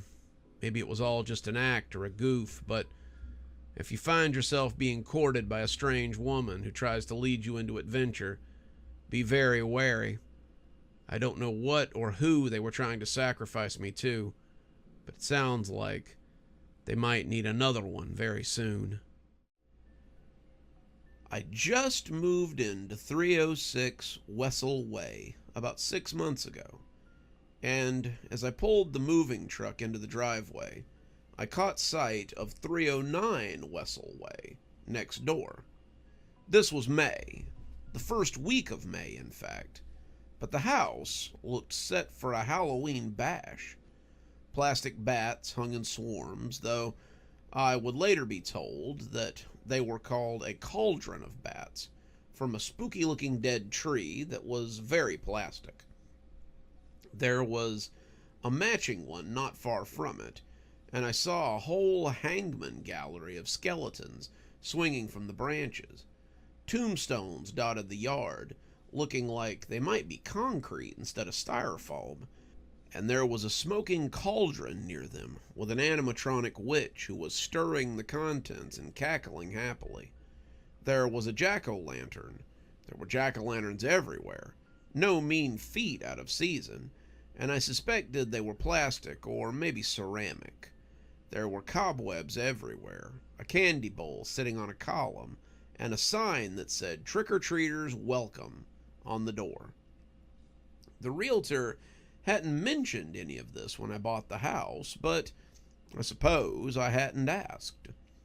I was moving from out of state, and I'd really fallen in love with the area through pictures and travel brochures. Webley was such a picturesque place, and I was hoping it would inspire me to finish my novel. I'd been trying to do a sequel to my first book for over a year, and I really wasn't feeling inspired in the city, so I thought a change of scenery might be just what I needed. Now, it appeared I was living next door to some kind of Halloween house, but I supposed that was okay. I'd been unpacking boxes for about an hour when an older woman in a witch costume came up the driveway with a care package under one arm and a jack-o'-lantern under the other. She wasn't dressed in some spirit Halloween costume either. This was a gauzy number that looked like it would be more at home on one of the witches from a German fairy tale than any Hollywood witch. She had pilgrim shoes on, the kind with buckles, and long socks that disappeared under her long Puritan skirt. I put down the box and accepted the pumpkin. It turned out to be ceramic, and she shook my free hand. "Linda Waller, I'm your neighbor, though the house is a little hard to miss. If you want some candy from the bowl, feel free. You just have to get there before the kids do. They clean me out at sunset most every day." She had brought a basket with homemade apple cider, pumpkin bread, and several candied apples nestled on a purple bit of silk. I thanked her for her generosity, and she told me to think nothing of it. "It's the Halloween spirit, after all. Well, I gotta get back to it, but come over any time. My door is always open. Happy Halloween," she said, waving as she walked back to her house. "You too," I said back, taking the things inside before bringing the pumpkin back out and setting it on the porch. Why not? It was a lovely ceramic jack-o'-lantern, after all. I was setting down some kitchen stuff when I heard a knock at the door and went to find a blonde woman with a tall beehive hairdo on the porch. She welcomed me to the neighborhood, identifying herself as Margaret Suggs, and nodded at the pumpkin on my porch. "I see you've met Linda already." "She seems nice," I said, my mouth watering at the pound cake that Mrs. Suggs had brought. "Oh, she's very nice, just a little eccentric. She celebrates Halloween every day of the week, after all." That took me back a little. "So all this isn't just for aesthetic purposes?" Margaret laughed. "Tell you what, you sit on your front porch in about an hour and tell me if it all looks like an aesthetic." I didn't really have that much to move, all things considered. So, as I finished putting the last box inside, I realized it was about 6 o'clock. It was getting duskish, late afternoon fast approaching, and I decided to see what Margaret had been talking about. So, I got some of Linda's cider and Margaret's pound cake, and took a seat on the front porch to find out. I had brought a book to read as much as you write and all that, and I'd barely cracked it open when I heard the light chatter of people coming up the sidewalk. I looked up to see 6 kids in costumes ranging from homemade to old Halloween attire, carrying pillowcases and grocery bags. They didn't seem to notice me as they went by, and as the group turned into the yard, I saw others coming too, a trio of vampires, an older kid dressed as Shrek, an angel and a devil, and many more. Some of them barely had what would be considered a costume, but it didn't seem to matter. I heard Linda exclaiming over each of them as they approached, and this was always followed by a loud and enthusiastic trick or treat. Linda was a perfect hostess, handing out candied apples and Halloween treats to anyone who wandered up. Costumed or not, I might add. By 9 o'clock, the kiddos had wandered off, and Linda waved them away with a "See you next Halloween" before cleaning up and getting ready to go inside. I was amazed at her little party, but then I reminded myself of what Margaret had said. I couldn't believe that she did this every day. There was no way she wouldn't go bankrupt. But as I gathered my things and went inside, I decided I'd come have a look tomorrow, getting ready to order something for dinner before turning in. I had a lot of unpacking to do tomorrow before 6 o'clock, after all. I spent the day unpacking, putting clothes in closets, and getting furniture just right, but as the afternoon slipped closer and closer, I found myself glancing out at the sidewalk more and more. I was waiting to see the costumed kids as they made their way up the street, and when the clock on the mantel chimed 6:30, I heard the laughing voices coming and came to sit on the porch with more cider and some more bundt cake.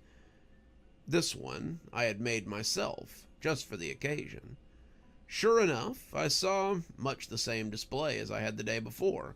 Kids took candy, Linda handed out taffy that she had made, and there were pictures taken with the animatronic witch and Linda, who was dressed as a vampire today.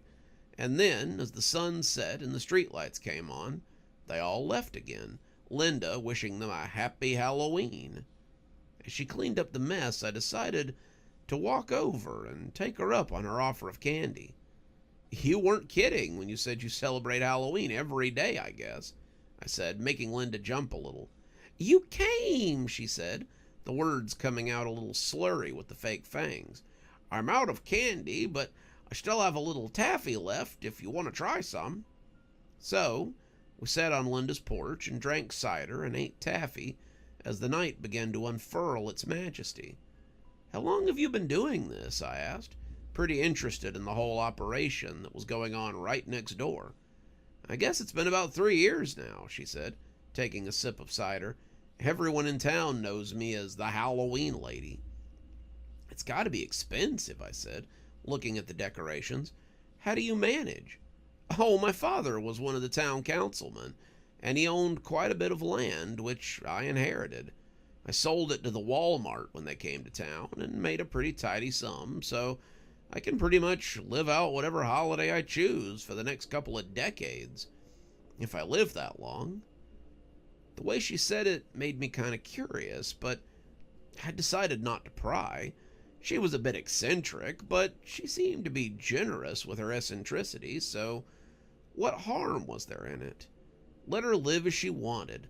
This was America, after all. I started making a habit of visiting. I would go over for a cup of cider or some treats once or twice a week, and I found that talking to her really helped with my writer's block. The new novel was coming along great, and my editor was really happy with the work I'd done so far. As I worked on this, I might have also been working a little on something different that may or may not have been about a woman who celebrates Halloween every day. As it took shape, I made a habit of sitting on the front porch in the evenings and listening to the kids and Linda as they went about their daily ritual. Sometimes, on the weekends, she would hold little carnivals with games and booths, and sometimes they would buy pumpkins for them to carve, and I even heard them stuff scarecrows one afternoon. The scarecrows became part of her yard decorations after that, and she added a little cornfield. It was September when I met her at Ingles, her cart full of the season's first pumpkins, and as she said her goodbyes and left, the cashier shook her head as she began ringing up my groceries. "It's a shame about Mrs. Hess." I looked back, wondering what she was talking about. "What's a shame?" "She's been refusing to move on since that Halloween 3 years ago." As the items beeped and the bags filled, I asked what she meant, and she looked around like it was a deep secret that she dreaded to be caught telling. Mrs. Hess has always put on for Halloween. She has the best candy, the best decorations, and the best atmosphere. Well, 3 years ago, a little kid choked to death on her front lawn on one of her caramel apples. Linda tried her best, but she couldn't save him, and the mother went a little bit insane. She was an odd one, kind of spooky and witchy, and there was talk that she had claimed to have put a curse on her. She cursed people in town? I asked, sounding skeptical. I know how it sounds, the girl said hastily, but Miss Hess took it very seriously. What did she do? I asked, looking around and keeping my voice low, like this was very salacious gossip. I wasn't there, but everyone says that she looked her dead in her eyes and said, "This will be your last Halloween. By air and earth and blood and stones, your life will end when November 1st tolls." Everyone left then, Linda still standing on her lawn in a state of shock, but it seemed that she took the curse to heart. From that day on, every day was October 31st for her. If she never allowed it to be November 1st in her heart, she felt that she might get around the curse. And for 3 years, it's worked, I suppose. Wait, I asked, are you telling me that all of this is because she thinks she's cursed? The woman gave me a serious look as she finished bagging up my groceries. If Janice Cobb put a curse on me, I'd take it seriously too. The woman is spooky, and Linda wouldn't be the first one to fall prey to one of her curses. I paid for my groceries, but I didn't go home. This was a mystery that had me interested, and when I saw Miss Suggs in her front yard messing with her flowers, I decided to ask her about it. She waved at me as I stopped, thanking me for the leftovers I'd brought over last week, and I decided to ask her about this mysterious Janice Cobb. She laughed, but it was a strangely flighty laugh. You must have been talking to one of the girls at the Ingalls. They always love to gossip. That's a bit of town gossip with gray hairs, though, but she's right. Linda accidentally caused Janice Cobb's youngest to choke on a candied apple, and the woman went nuts and put a curse on her, if you believe in that sort of thing. Linda certainly does, because she's been living like it's October 31st for the last 3 years. Is there nothing that can be done about it? I asked, trying to find a way to help my new friend. I feel like it's unhealthy for her to obsess over something that's probably all in her head. You can try, but Linda's absolutely sure that the curse is real. She handed out candy last year with a fever of 101 because she had the flu. She broke her arm hanging lights before that, and she still went on with business as usual. She's obsessed with it, and it's not going to go away unless that old witch comes and tells her that it was all a big hoax. I thanked her for the information, but as I came into the driveway, I realized there was another way to fix this. A much simpler one. I got some supplies together before my evening visit, and when Linda saw me coming up the driveway, she waved and grinned wider than one of her pumpkins. I waited till the kids came to get their candy, Linda in a Frankenstein's monster costume tonight, and when it was just the two of us, I asked if she was happy. I know, it's a weird question, but it's as good a start as any. Happy? Linda asked, like it was the craziest thing she'd ever heard. Well, of course. It's always a happy time around Halloween, and I'm happy to make people happy. I was just curious, I hedged. I heard a rumor that made me think this wasn't something you did by choice. Linda looked stricken, but not angry.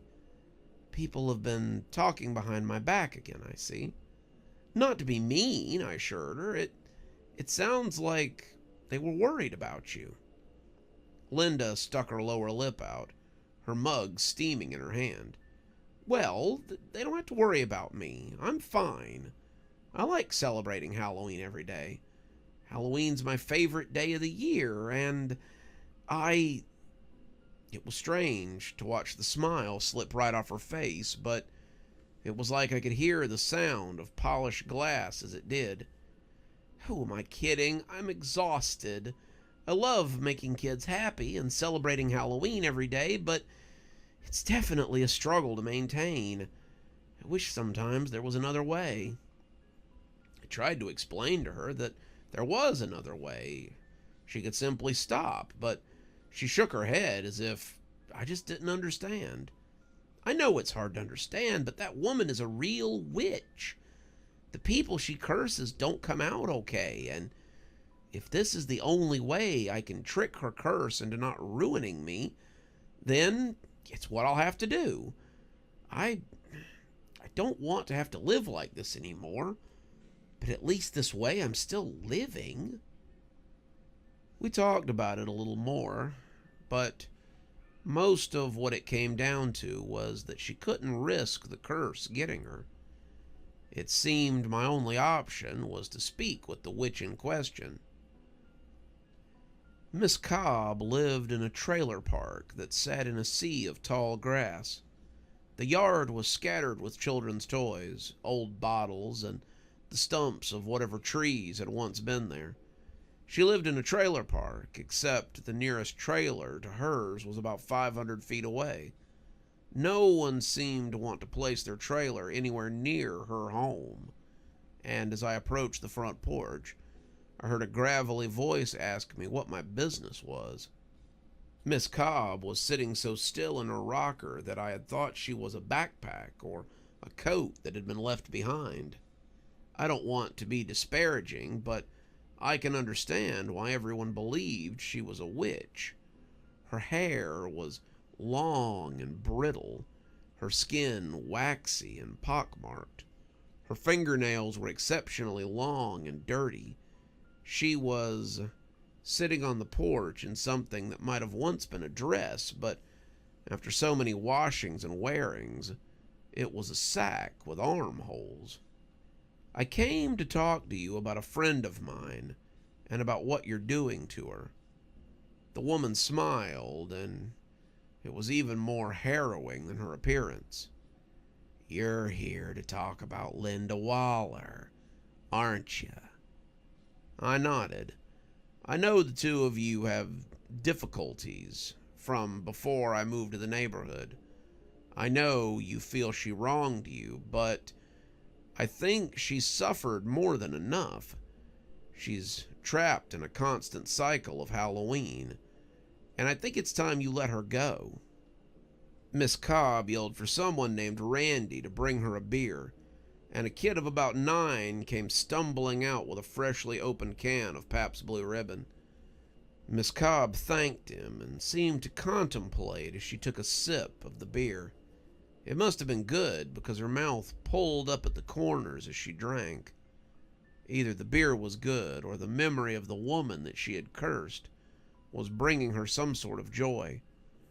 Linda Waller is free to stop celebrating anytime she sees fit. She's also free to let my curse kill her anytime she sees fit. She killed my boy, and I don't intend to forgive that. I rolled my eyes. I'm sure she's sorry for whatever harm she caused you, but it seems cruel to torture a woman for something outside of her control. She didn't, but Mrs. Cobb held up a bony hand to silence me. I don't particularly care how sorry she is. She killed my boy, and now I will take her life as trade. I would suggest you leave now, or I might decide that you need to be the next one to get one of my curses. I didn't want to be afraid of her, but something in her tone told me that she absolutely believed what she was saying, and that there might actually be some magic in this woman. I backed away slowly and got in my car, realizing I had wasted my time by coming out here. I spent the next few weeks trying to convince Linda that she didn't have to keep playing this game. Now that I was paying attention, I could see how tired she was. The bags under her eyes just kept getting bigger. She was sleeping between trick-or-treaters sometimes, and she seemed constantly working on new additions to her yard. She'd been doing this for 3 years, but God only knew how long she could keep it up. She had said her financial situation was strong, but how strong could it be when you had to order bags of candy off of Amazon every day and buy a new costume to wear? Could she continue this for another year? Another 2 years? It turned out that for all my meddling, it was my clumsiness that actually ended all this. I was coming home from the store one evening, slowing down since Linda's Halloween carnival was in full swing, and as I got out of the car, I stepped down on the wrong cobblestone in my driveway. It had been loose for a while, something I should have fixed by now, but I was going to regret it later. I fell, and I felt a small pop in my ankle. The pain was excruciating. I was sure I had broken something for a moment, and as I looked up at the group across the street, I saw Linda see me. She was torn, not knowing what to do as the kids obliviously grabbed candy and played the carnival games she had set up. If she went to me, would it be like admitting that Halloween was over? If she went to me, would it be her death? She didn't know any more than I did, but I saw her when she made her decision. Linda stepped between the children and headed towards me. When the car struck her, she flew about 30 feet and landed against the sidewalk. I screamed her name, but I might as well have been screaming into a well. Everybody who had been at her Halloween bash stopped and looked at her, and as one of them began to dial 911, all I could do was wonder if it was the curse that had finally gotten her. Maybe I should have just minded my own business. Maybe I had ended the party and Linda's life. When the ambulance rolled up, I saw somebody pointing at me. My ankle was definitely broken, but as the paramedics walked over to see if I was okay, I waved them away and told them to go make sure Linda was all right. Linda was hurt pretty badly, and I had to make sure that somebody was taking care of her before I could have my minor injury seen to. They put Linda in the ambulance, driving away with lights and sirens, and only then did I allow them to look at my injury. I was in an ankle cast for a couple of months while I healed, but Linda was in the ICU for 3 weeks. Many of the neighbors came to see me, bringing casseroles and food since I was mostly bedbound, and that was how I learned about what had happened to Linda. They said that Linda had died for something like 30 seconds before the paramedics managed to bring her back. They said it had been touch and go for a while, and that hope wasn't high. They said she was lucky to be alive, and I believed them. Linda had a skull fracture, needed 25 stitches, and had broken her collarbone. She was going to be in the hospital for a little while, and the consensus was that as long as she didn't have a brain bleed, she would probably make a full recovery. I went to visit her in the hospital, expecting her to be upset with me, but when she patted my hand in the middle of my apology and thanked me, I must have looked pretty shocked. "Sorry? What are you sorry for? You freed me. Now I don't have to celebrate Halloween unless I want to." But you wouldn't have even been in the road if it wasn't for me." "You're right. I would have been at my house celebrating Halloween again and again and again. When I died, the curse was lifted. I felt it when it happened. Now I don't have to be afraid of that old witch and her curse anymore. When I died, it fulfilled the curse, and now I can finally be free. I don't know if that's actually how it works or not, but she believed it, so I do too. Linda still celebrates Halloween, but only on Halloween. She left the decorations up, and many people think of it as celebratory in the face of what happened. You can be certain, too, that every October 31st, Linda is going to put on one heck of a Halloween for the kids in the neighborhood. She always has the biggest displays and the best candy, and she always saves a candied apple just for me. If Miss Cobb thinks anything of it, she keeps it to herself, and I think some of them went and spoke to her about doing such things to people like Linda. I finished my book, and I'm well on the way to being done with a little story about a woman who celebrates Halloween every day until her curse is finally broken. When I told Linda about it, she laughed and asked if she could get a signed copy when it was all done. I told her that she could come out on tour with me if she wanted to, because I had a feeling it was going to be a very popular title.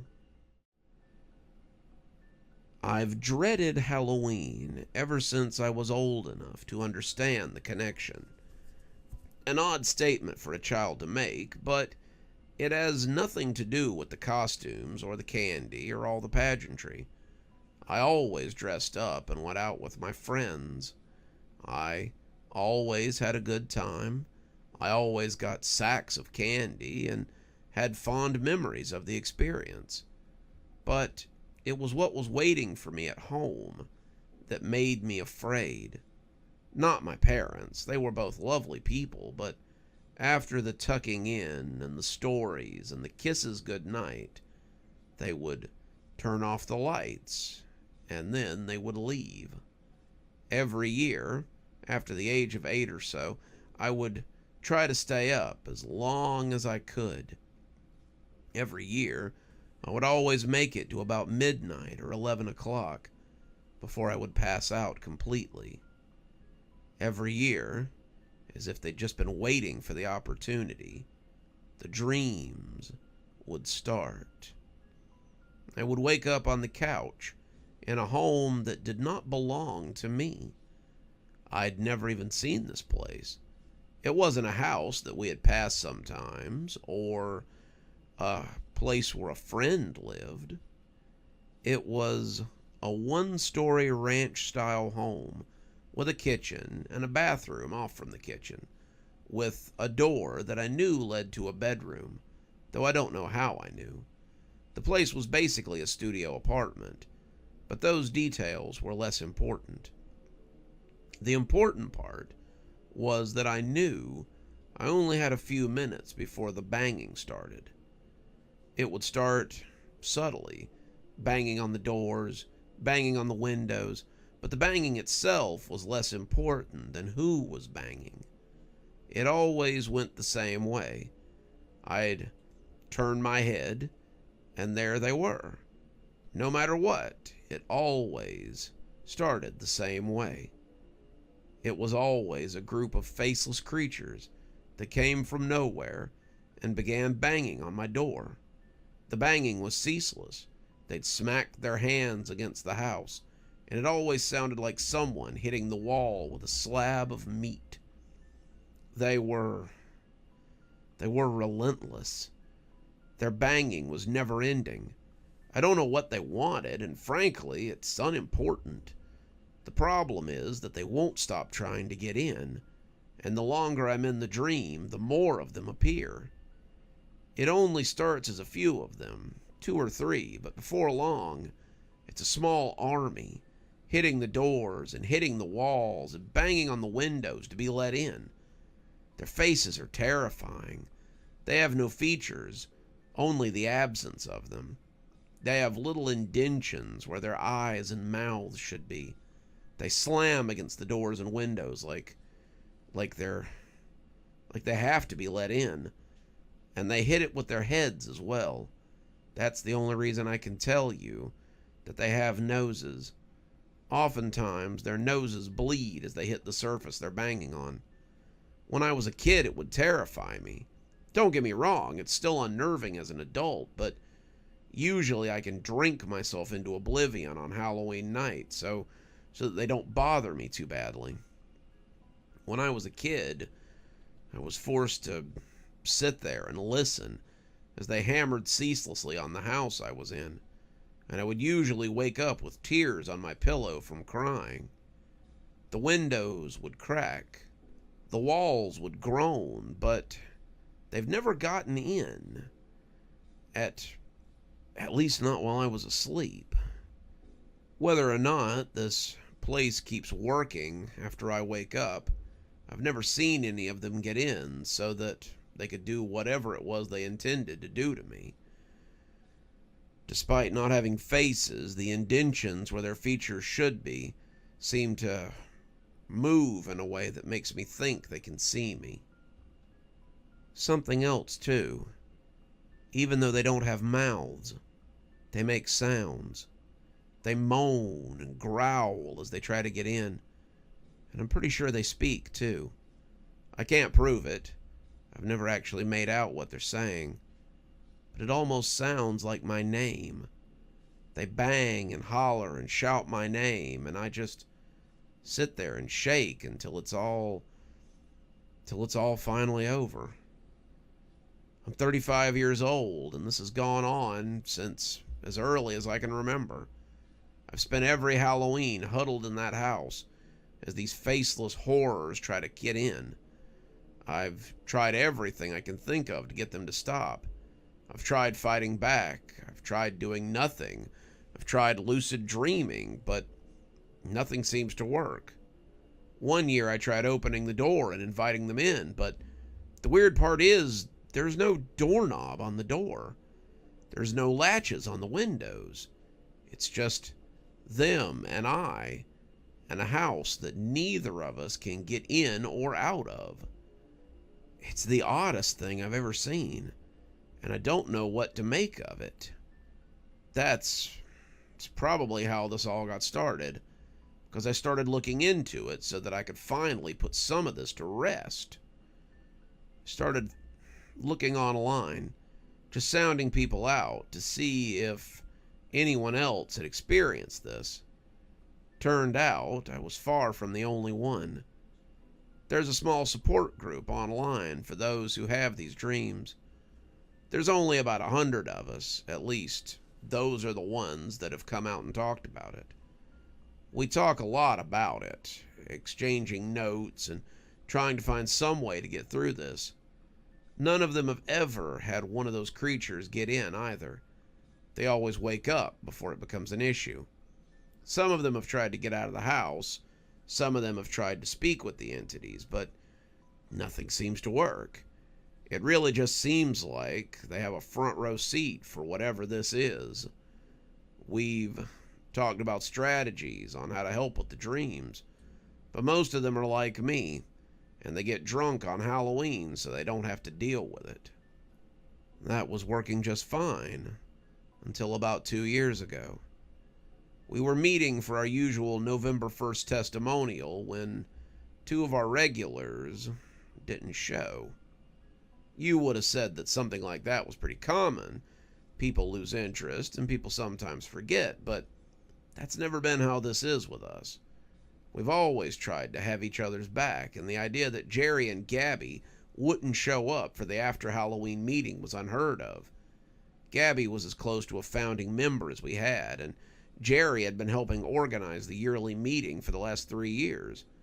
They had told all of us they'd see us in the morning the day before. And when they didn't log in, some of us started asking questions. One of the members is Gabby's neighbor, and they went to see if they could ascertain what had happened. They found her dead. It looked like she'd died of a heart attack. You probably think it's a little odd that one of her neighbors suffers from the same problem, but a lot of them live close together, so they can draw strength from one another.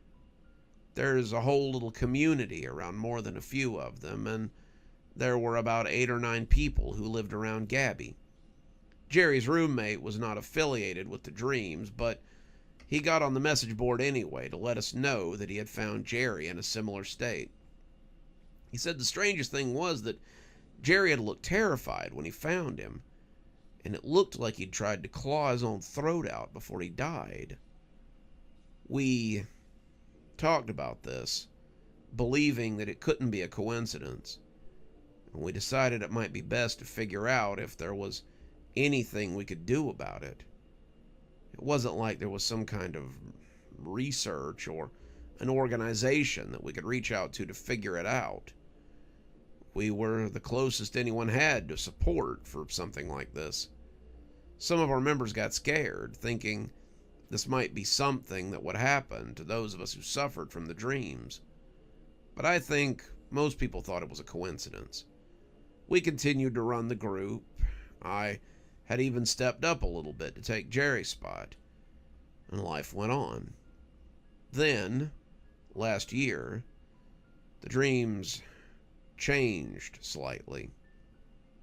It was Halloween, and we were running the same group meeting that we had always run. People were talking about the anniversary of Gabby and Jerry's death, and there was some speculation that we might need to keep an eye peeled tonight. We mostly tried to tell them not to worry too much about it and just be safe, but when I went to bed that night in a drunken state like I'd never been before, I wished I had given them slightly better instructions. I woke up in the same house I always had, and they were already banging at the doors when I opened my eyes. This wasn't the usual sort of banging we encountered either. I don't know how that sounds. Banging is banging, but when you've listened to it for as long as I have, you learn the difference. It never really got frantic until the dream was almost over. The frantic banging was actually how I used to know it was almost over.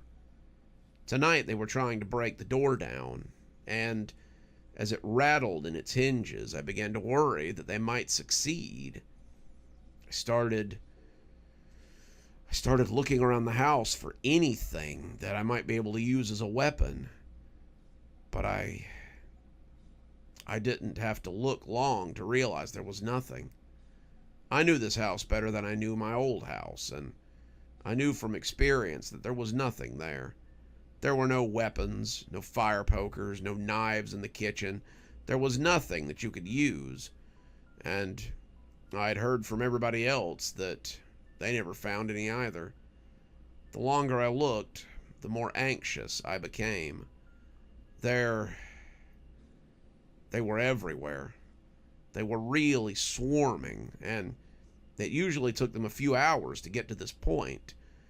There were at least a dozen of them at every window, and several more on the door. And more than a few of them were trying to knock the walls in. I started moving, pushing things against the door, but I wasn't sure that it would do any good. I tried covering the doors and the windows, but they still kept hammering at them. Not being able to see me didn't make them stop trying to get in. And this time, it didn't seem to be any different. The difference was that this time cracks began to appear in the door. I could hear the glass breaking as I pushed an end table in front of one of the bookcases. I had put it there to hold against the window, and I shoved a fridge in front of another window. I lifted an end table to cover another, but I was running out of furniture, and I could hear the glass falling on the ground as they broke through. They were shouting my name, their voices no longer muffled. And for people without mouths, they were extremely loud. I started looking for weapons again, already knowing that I wasn't going to find any. I was getting frantic, looking around for anything I could use to hold them at bay, but as the furniture began to shake and they started to come in, I wasn't sure that I was going to make it out this time. I wondered what it was like to get killed by these faceless creatures. I wondered what it would be like to die in a dream, like so many other scary stories I'd read before. I sat on the carpet in the living room, pulling my knees to my chest as the walls seemed to shake. And that's when I heard it. I heard the sound of my phone ringing, and I immediately reached for my pocket to see if I had it on me. Nothing ever came into my dream, nothing but the clothes I was wearing when I went to bed. But as the ringing went on, I realized the phone wasn't in my pocket. It was on the nightstand in my bedroom. I stood up and looked around, closing my eyes as I focused on that ringing phone, and as the banging began to lessen and the phone became louder, I knew I was coming out of it. I opened my eyes and found myself in bed, my phone ringing next to my head, and my breath coming in hitches and gasps. It was my brother, calling me drunk from a Halloween party. He slurred his words and said he was hoping that I was still awake so I could pick him up. I looked at the clock and discovered it was only 2 a.m.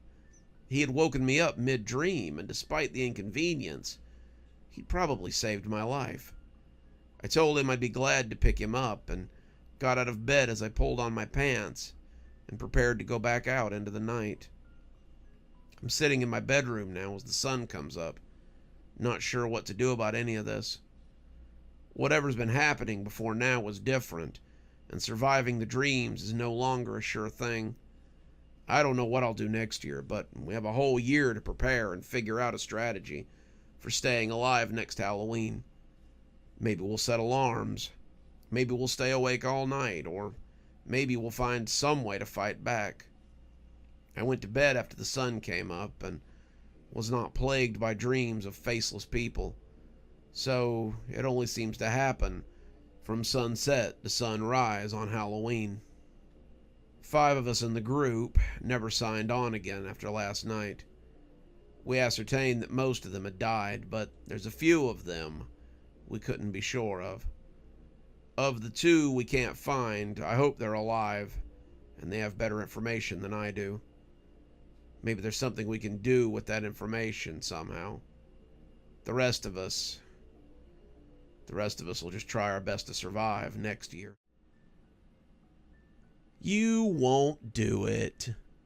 Max's childish trill cut through the babble of the trick-or-treaters like an axe through rotten wood. There were 3 of them. Ralphie had already gone home, as his watch proclaimed it to be 9:30. There was Terry, TJ, to his friends, and Max, who thought himself the leader, but no one else did, and Kyle, who was probably closer to being the leader than Max ever had a prayer of being. Max, however, had thrown down the gauntlet tonight. Kyle would have to pick it up if he dared, or Max would definitely gain some clout amongst the group of boys. They were 12, a little too old to be trick-or-treating.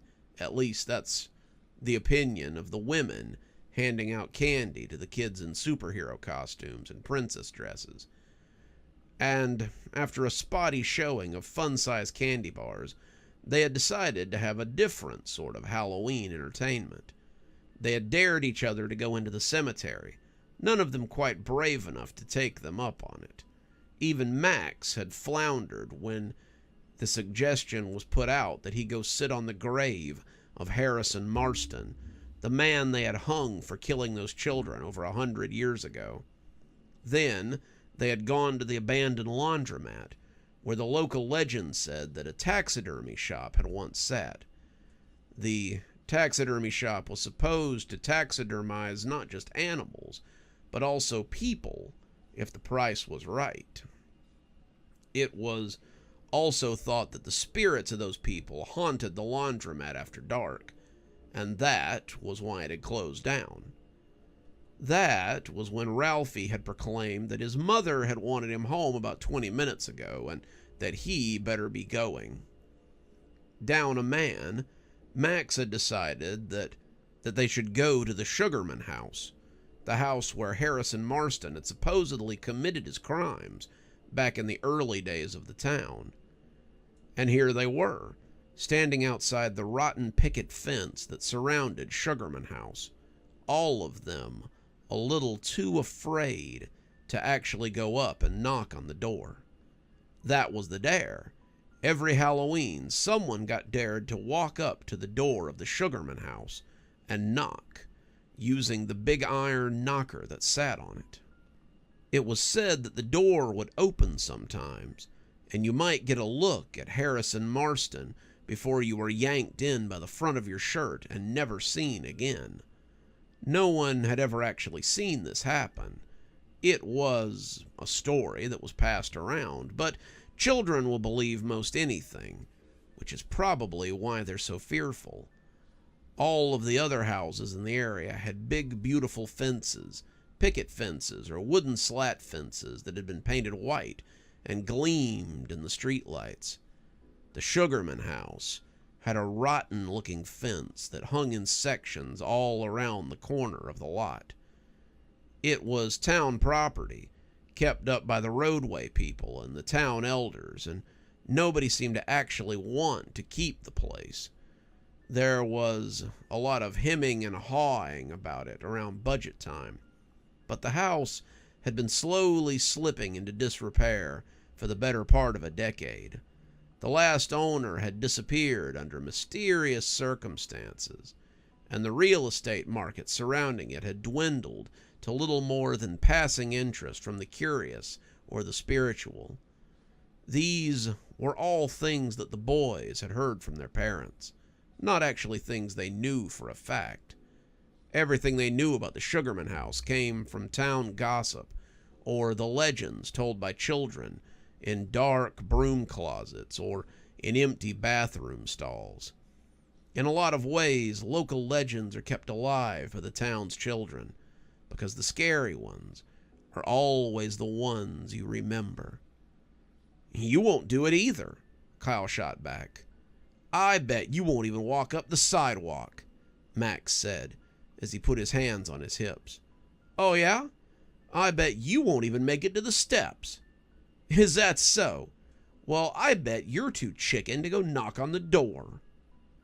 Kyle, thinking quickly, realized he hadn't been caught quite yet. He could escalate, and when Max failed to rise to his sally, then the matter would be settled for all time. Well, I bet you won't," Max floundered. I bet you won't go into the Sugarman house and bring something back." Kyle was speechless for a minute. That had never been the rules. The rule was that you went and you knocked on the door. The rule was that you walked halfway up the sidewalk and you lost your nerve. The rule was that you put your foot down on the porch and then ran away and told them all that you saw someone looking out the window at you and that you felt a presence and you just couldn't go in there, not on good conscience. No one actually went into the Sugarman house. It wasn't done. Nobody was stupid enough to go into that house. It was haunted, way more haunted than the laundromat or the graveyard, even more haunted than both of them put together. No one would be fool enough to go in there. No one, it seemed, except for him. I don't know why I would, because you certainly won't," Kyle shot back. That's when Max issued the challenge, the most inescapable catechism in the child's lexicon, and the thing amongst 12-year-olds that is absolutely inarguable. "I triple dog dare you." Kyle was speechless. Max had broken the sacred rule of never going straight to a triple dog dare. It wasn't done. You always escalated. You always worked your way up to the old triple dog dare. But here he was, facing down a triple dog dare and knowing that he couldn't refuse. If Kyle didn't go now, he could hang up being the leader of this clique or of any clique ever again. He'd be known as a wimp, a sissy, a yellow belly, and such titles would be as good as a black mark upon his forehead. He would walk the halls of Langtree Middle School as a social pariah, as an outcast. Kyle wasn't about to have that. "Fine, I'll do it right now. Max and TJ looked at each other, both of them not expecting him to actually do it. Max had probably figured that Kyle would show how yellow he was, and then it would be unquestioning whether he should be the leader of the group or not. The idea that his friend and his rival might actually go through with it was unthinkable. Even so, the gauntlet had been thrown down, and now Kyle was going to take up the challenge.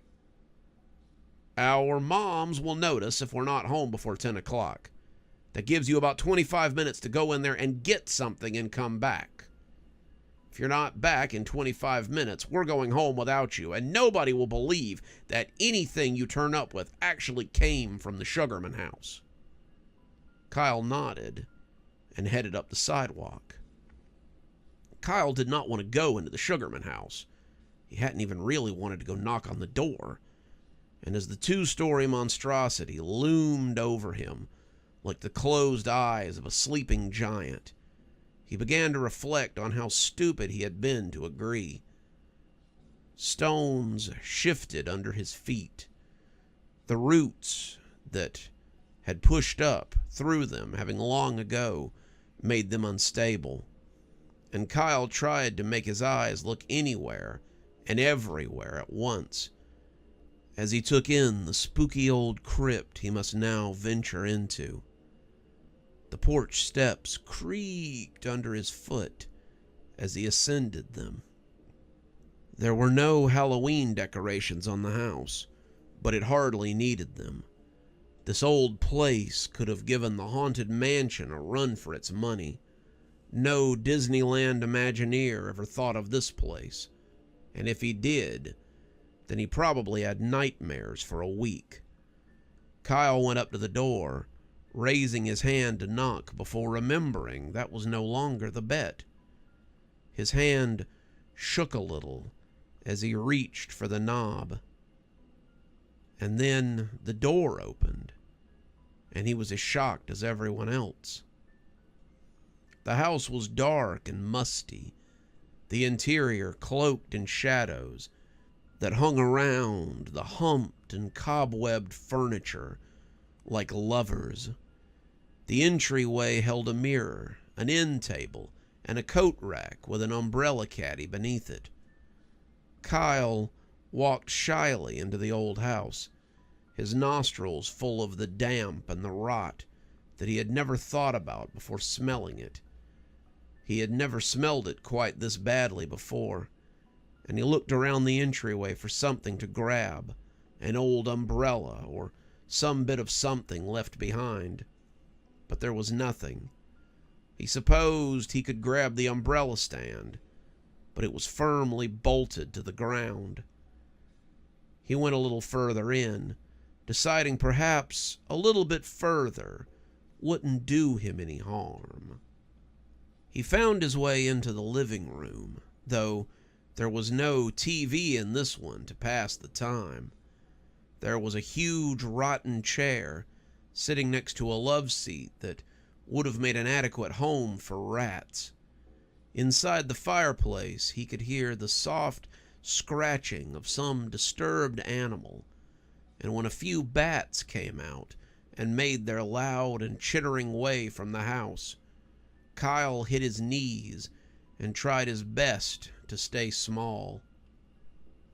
When they'd finished leaving through the front door, likely frightening his friends as much as they had frightened him, Kyle proceeded deeper into the house. There was nothing in the living room either, no pictures or knickknacks to be taken. It was as if someone had scrubbed the place of everything but the heavy furniture that no one would want to steal. He cursed softly, using the language of small children who are new to the act, and cast his eyes upon the staircase that ran into the upper story. Everyone knew what lay up there.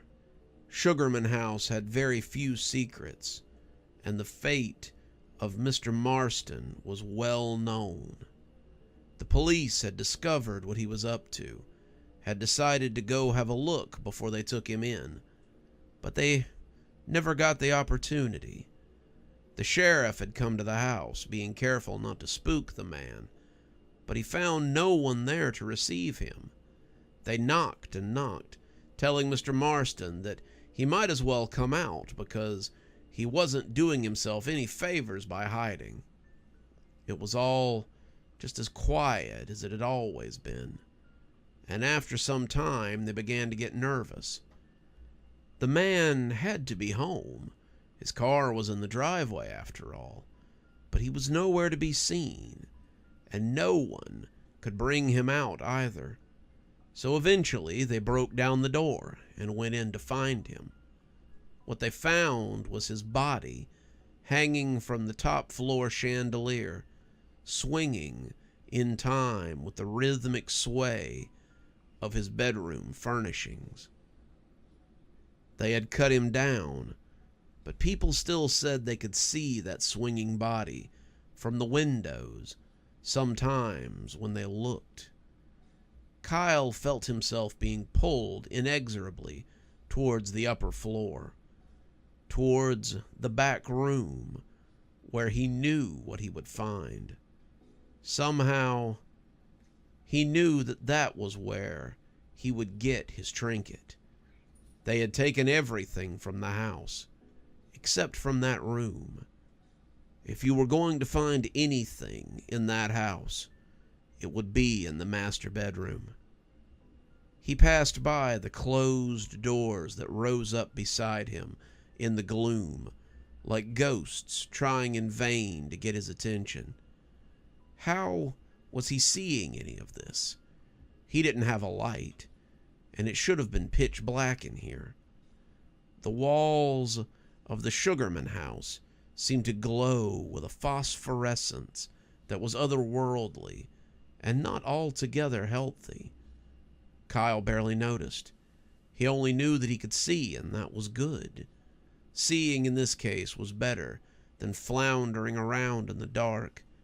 And as he came to the door where Mr. Marston had ended his life, he swallowed spit into his dust-dry throat. He already knew what he would see before he opened the door. But open it he must. He was no more in control of his body than he was of his actions. And as the bedroom door slid open with a funhouse creak, he heard the groaning of the rope and could already see the dead man hanging there as if he were nothing but a silent accusation. Mr. Marston turned to look at Kyle, then, winking at him as the boy began to scream and the door slammed shut behind him. That scream sent the other children running, and when they came back with grown-ups, it was already too late. They searched the house for Kyle. The police searched the grounds for the boy, but he was nowhere to be found. They searched the surrounding neighborhood for days, but most people realized the futility before they even began. Kyle was not the first boy to go missing after finding his way into the Sugarman house, and most agreed he probably wouldn't be the last. Some local legends feed off the continued telling of their tales, but the Sugarman house, and likely the ghost of Mr. Marston, fed off nothing so much as the children who came to see if the legend was true. It had always been this way, and it would continue to be. For as long as the house stood and the curiosity of children remained, the Sugarman house would feed. I'm telling you, we have to go to this party tonight. I had to bite my lip to stop from making an exasperated sound. Jessica had been on and on about parties for the last 3 weeks. It wasn't like she wanted to go to be seen there. We both knew why she wanted to be there, and it just wasn't my thing. Oh, and what makes you think this party's any different from the others you've tried to bring me to? She shook her head like I was some kind of idiot.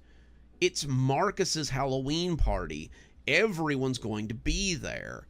It's just one of those places that you have to be seen if you're anybody. Uh-huh. And it doesn't have anything to do with you wanting to get ghost-faced.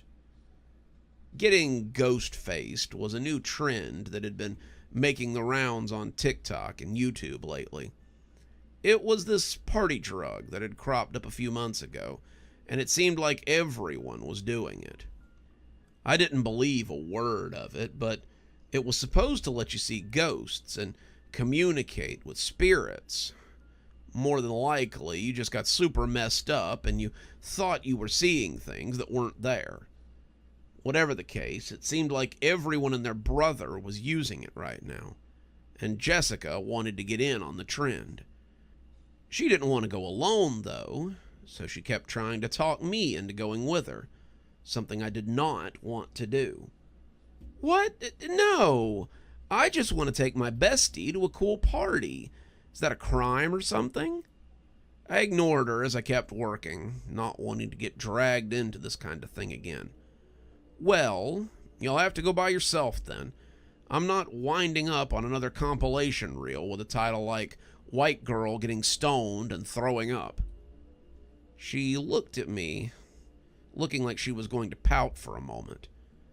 But when she smiled mischievously, I knew she had another gamble in mind. Marcus's brother is going to be there, she said in a sing-song voice. That got my attention. She knew how I felt about Will. He had just gotten done with his first year of college, and I hadn't seen him in a couple of months. It was a puppy love kind of crush. I was way too young for him, but the idea that he might be there and notice me made me rethink my immediate refusal. I know you've had a crush on him since elementary school. If you come with me to this party, maybe he'll finally notice you, and then you can stop fawning like a kid over some hunky older guy like you've totally been doing lately. It would be nice to see Will again, I thought, and just because I was at the party didn't mean I had to do anything like that. I could just go and have a good time and not worry about any of the stupid stuff that might be going on. If Jessica wanted to get high on some weird drugs and then make a fool of herself, then that was no business of mine. I was her friend, but I wasn't her mother. Come on, she begged, please. You don't want me to go by myself and get taken home by some weirdo, do you? She was laying it on a little thick, but finally I rolled my eyes and turned to look at her. Okay, fine. If you're going to go to a thing like this, then I want you to be careful. You know, Mark's parties have been all about getting ghost-faced lately. I just don't want you to get hurt. Jessica waved me off. I promise I won't do anything that's going to get me put in jail or dead. I didn't believe that for a second, but it would have to do. We agreed to meet up on Friday and walk over. We'd tell our parents we were going to a regular Halloween party, the kind of Halloween party that wasn't full of boys and drugs, and we made plans to coordinate our costumes as well. She was going as a calico cat, and I had decided to go as a black cat. It would put both of us in a pair of bodysuits that would definitely get us noticed, and both of them were cute as hell, too. I'd make sure that she got home safe and sound and wouldn't get in any trouble from her parents. Hopefully, we'd have a great time without getting arrested. My dad took one look at my costume, and I didn't think he was going to let me out of the house for a moment. My parents aren't exactly old-fashioned, but they definitely have ideas about what you shouldn't leave the house wearing. I reminded him that it was Halloween, and this was what people wore, and he told me just to be careful. Then I headed out to Jessica's house. She opened the door, letting out a little squeal as she saw me in costume, and asked how her makeup had come out. She looked great. Her calico print was way better than mine, and the two of us headed off to the party.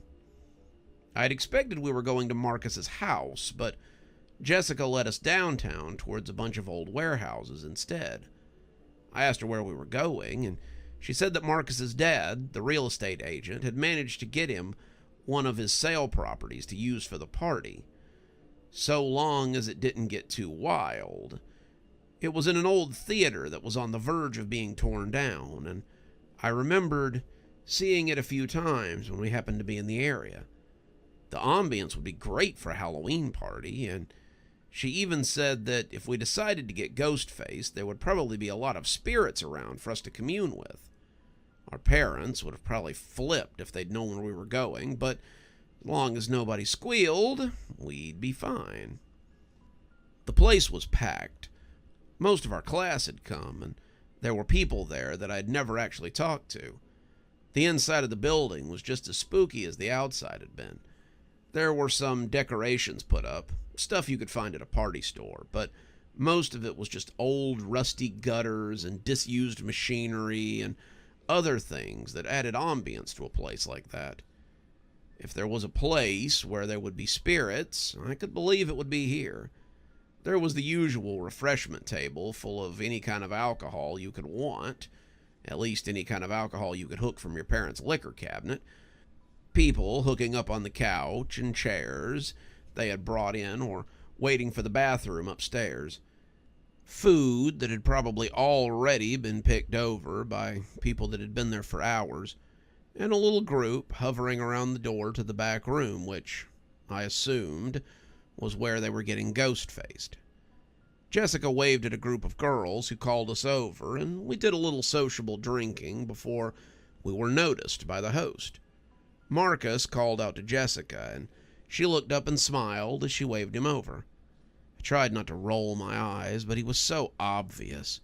Mark had had a crush on Jessica since they were in middle school, but he had probably felt that she was a little out of his league.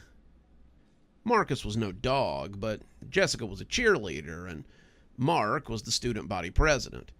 Same level of popularity, but different spheres of influence. They just ran in different social circles, but lately, Mark had been hosting the coolest parties of the season. It had been a big boost to his popularity, and afterwards, Jessica might find herself not even in his league anymore. He came over, offering us drinks, and I was glad to see that he had Will in tow. I blushed a little, as I hadn't seen Will since he left for college, and here he was, looking just as cute as I remembered him. We had casually flirted a few times, but the idea that he could actually be into me was laughable. I was just one of his brother's acquaintances, and when he smiled at me, I thought maybe he actually felt something. He and Marcus squeezed in beside us, admiring our costumes and telling us we looked hot. We both blushed appreciatively, and when Marcus asked if we were going to get ghost-faced tonight, Jessica tried her best to stand in the way of my eye rolling. Everyone in that little room over there seems to be enjoying themselves. Why don't you ladies go join them and see what it's like? Sounds like, Jessica started to say, but I cut her off. Sounds like it's a great way to get whatever it is you guys have over there in my system, so people can do God knows what to me. This whole ghost-facing thing sounds like a great excuse for people to get handsy. Mark rolled his eyes. Jessica, why'd you bring a wet blanket like her to this party? If you knew she was going to ruin it, then I don't see what the point of bringing her was. Chill, little brother, Will said, winking at me. She's cool. That made me blush a little, but I pushed it down and turned back to Marcus. Jessica looked like she was going to make some excuse, but I stepped in close and got immediately defensive. I'm here to make sure that nothing bad happens to my friend, Marcus. Aren't you worried that something bad is going to happen to her if someone isn't there to keep an eye on her? Marcus scoffed. If you're too scared to try it, then just say so. But don't get in Jess's way if she wants to have some fun. People were starting to talk behind their hands now, and I'll be the first one to admit that I felt a little bit aware of the fact that a lot of them were looking at me. I may talk a big game, but I'm still susceptible to peer pressure like anyone else. I kind of wanted Mark to shut up, and I kind of wanted him to shut up bad enough to try to shut him up myself. The only thing I'm scared of is getting groped by you while I'm having some kind of fit. However, if Will agrees to look after me, then I guess I could try it. It was a dumb move, but I really didn't want to look like a baby in front of Will. Before you judge me too harshly, I was a teenager. Teenagers don't make the best decisions. Of course, Will says, as he put an arm around me. I'll be glad to keep an eye on you and make sure you don't get too out of your head. I felt my cheeks heat up as his hand went around my shoulder, and that seemed to be all the prompting that Mark needed. All right then, let's do it. He led us into the little room, and when I saw what they were doing, I started having second thoughts. Whatever they were using to induce this state of mind was being pumped into what looked like a gas mask from World War II. The tubes going into it looked pretty bad, and the tank looked industrial rather than medical. Worst of all was the way the people using it looked behind the glass nodules. They all looked out at the world like they were seeing the most god-awful thing imaginable. Suddenly, I didn't want any part of this. I wished I had never agreed to this, and I wanted to try to find a way to get out of it that wouldn't make me look like a baby. Having second thoughts? Mark asked as a smile crept across his face. I shook my head, not trusting myself to talk, and as he went to speak with the two guys running the show, Will spoke up. You don't have to do this if you don't want to. I don't really get the point of all this anyway. I started to tell him I hadn't wanted to do it anyway, but I realized I was going to have to unless I wanted the whole school to think I was a coward. By now, most of the people who had seen me talking to Marcus had come into the little room to see what I would do, and I'd be damned if I'd let them see me walk out of here with nothing to show for it but a bunch of rumors. Mark called me over, and I was introduced to Dwayne and Reggie. Dwayne looked like he might be some kind of surgical tech. The scrubs were certainly believable enough, but Daryl looked like he might be a different sort of pharmaceutical rep.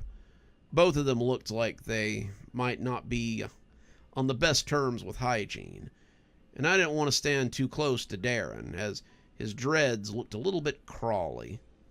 Okay, Dwayne said as he led me over to the chair. Listen closely, because it might save your life. When you put the mask on, hold your breath for a count of 5. Once you see the orange smoke, inhale one big lungful, then hold your breath for another 5 seconds. Once you see the green smoke, take another deep breath. Then it should start to work. What, if I get the mixture wrong, will I see aliens instead of ghosts? I asked snarkily, as they put me in the chair. That was when I realized the chair had straps on it, and they were securing my hands to the armrest before I was ready. No, but if you get too much of the trilamine, then it could send you to the hospital. I wanted to ask him exactly what that was, but the mask was going over my face, and everyone outside was looking like people seen out of a fishbowl. The eyepieces of the mask were sweaty, unsurprisingly, after so many faces had been in it, and it felt like I sat there for hours as I tried to remember what color smoke I was going to get first. Suddenly, I saw green smoke coming in through the tubes, and I remembered I was supposed to take a deep breath. I held it, waited for the orange smoke, and when it came, I took another deep breath. The effects were instantaneous, and I became very aware of why the people in the chair and on the TikTok videos looked so upset. They were right. The stuff they were pumping in would let you see ghosts. Not the translucent phantoms like at the Haunted Mansion ride at Disney either. Not the creepy apparitions you see in the movies like The Sixth Sense or The Shining either. It wasn't even like real people. Real people acknowledge you. They seem to know that you're there. What I saw was the ghosts of the building itself, and there was a lot of ghosts to be seen in this particular place. I saw how this place was abandoned in the 90s and how several homeless people had died here from drug overdose or simply because someone wanted something they had. I saw how it had been a steel mill in the 50s and how several men had been killed by a downpour of molten metal. I saw how it was a textile mill before that and watched as people had their arms pulled off or were drawn into the machinery they were using for manufacturing. I saw how people had once used this as a temporary court of law and how they hung some of the people right here on the floor where people were dancing and kissing. I saw the people who lived here when it was a tenement house.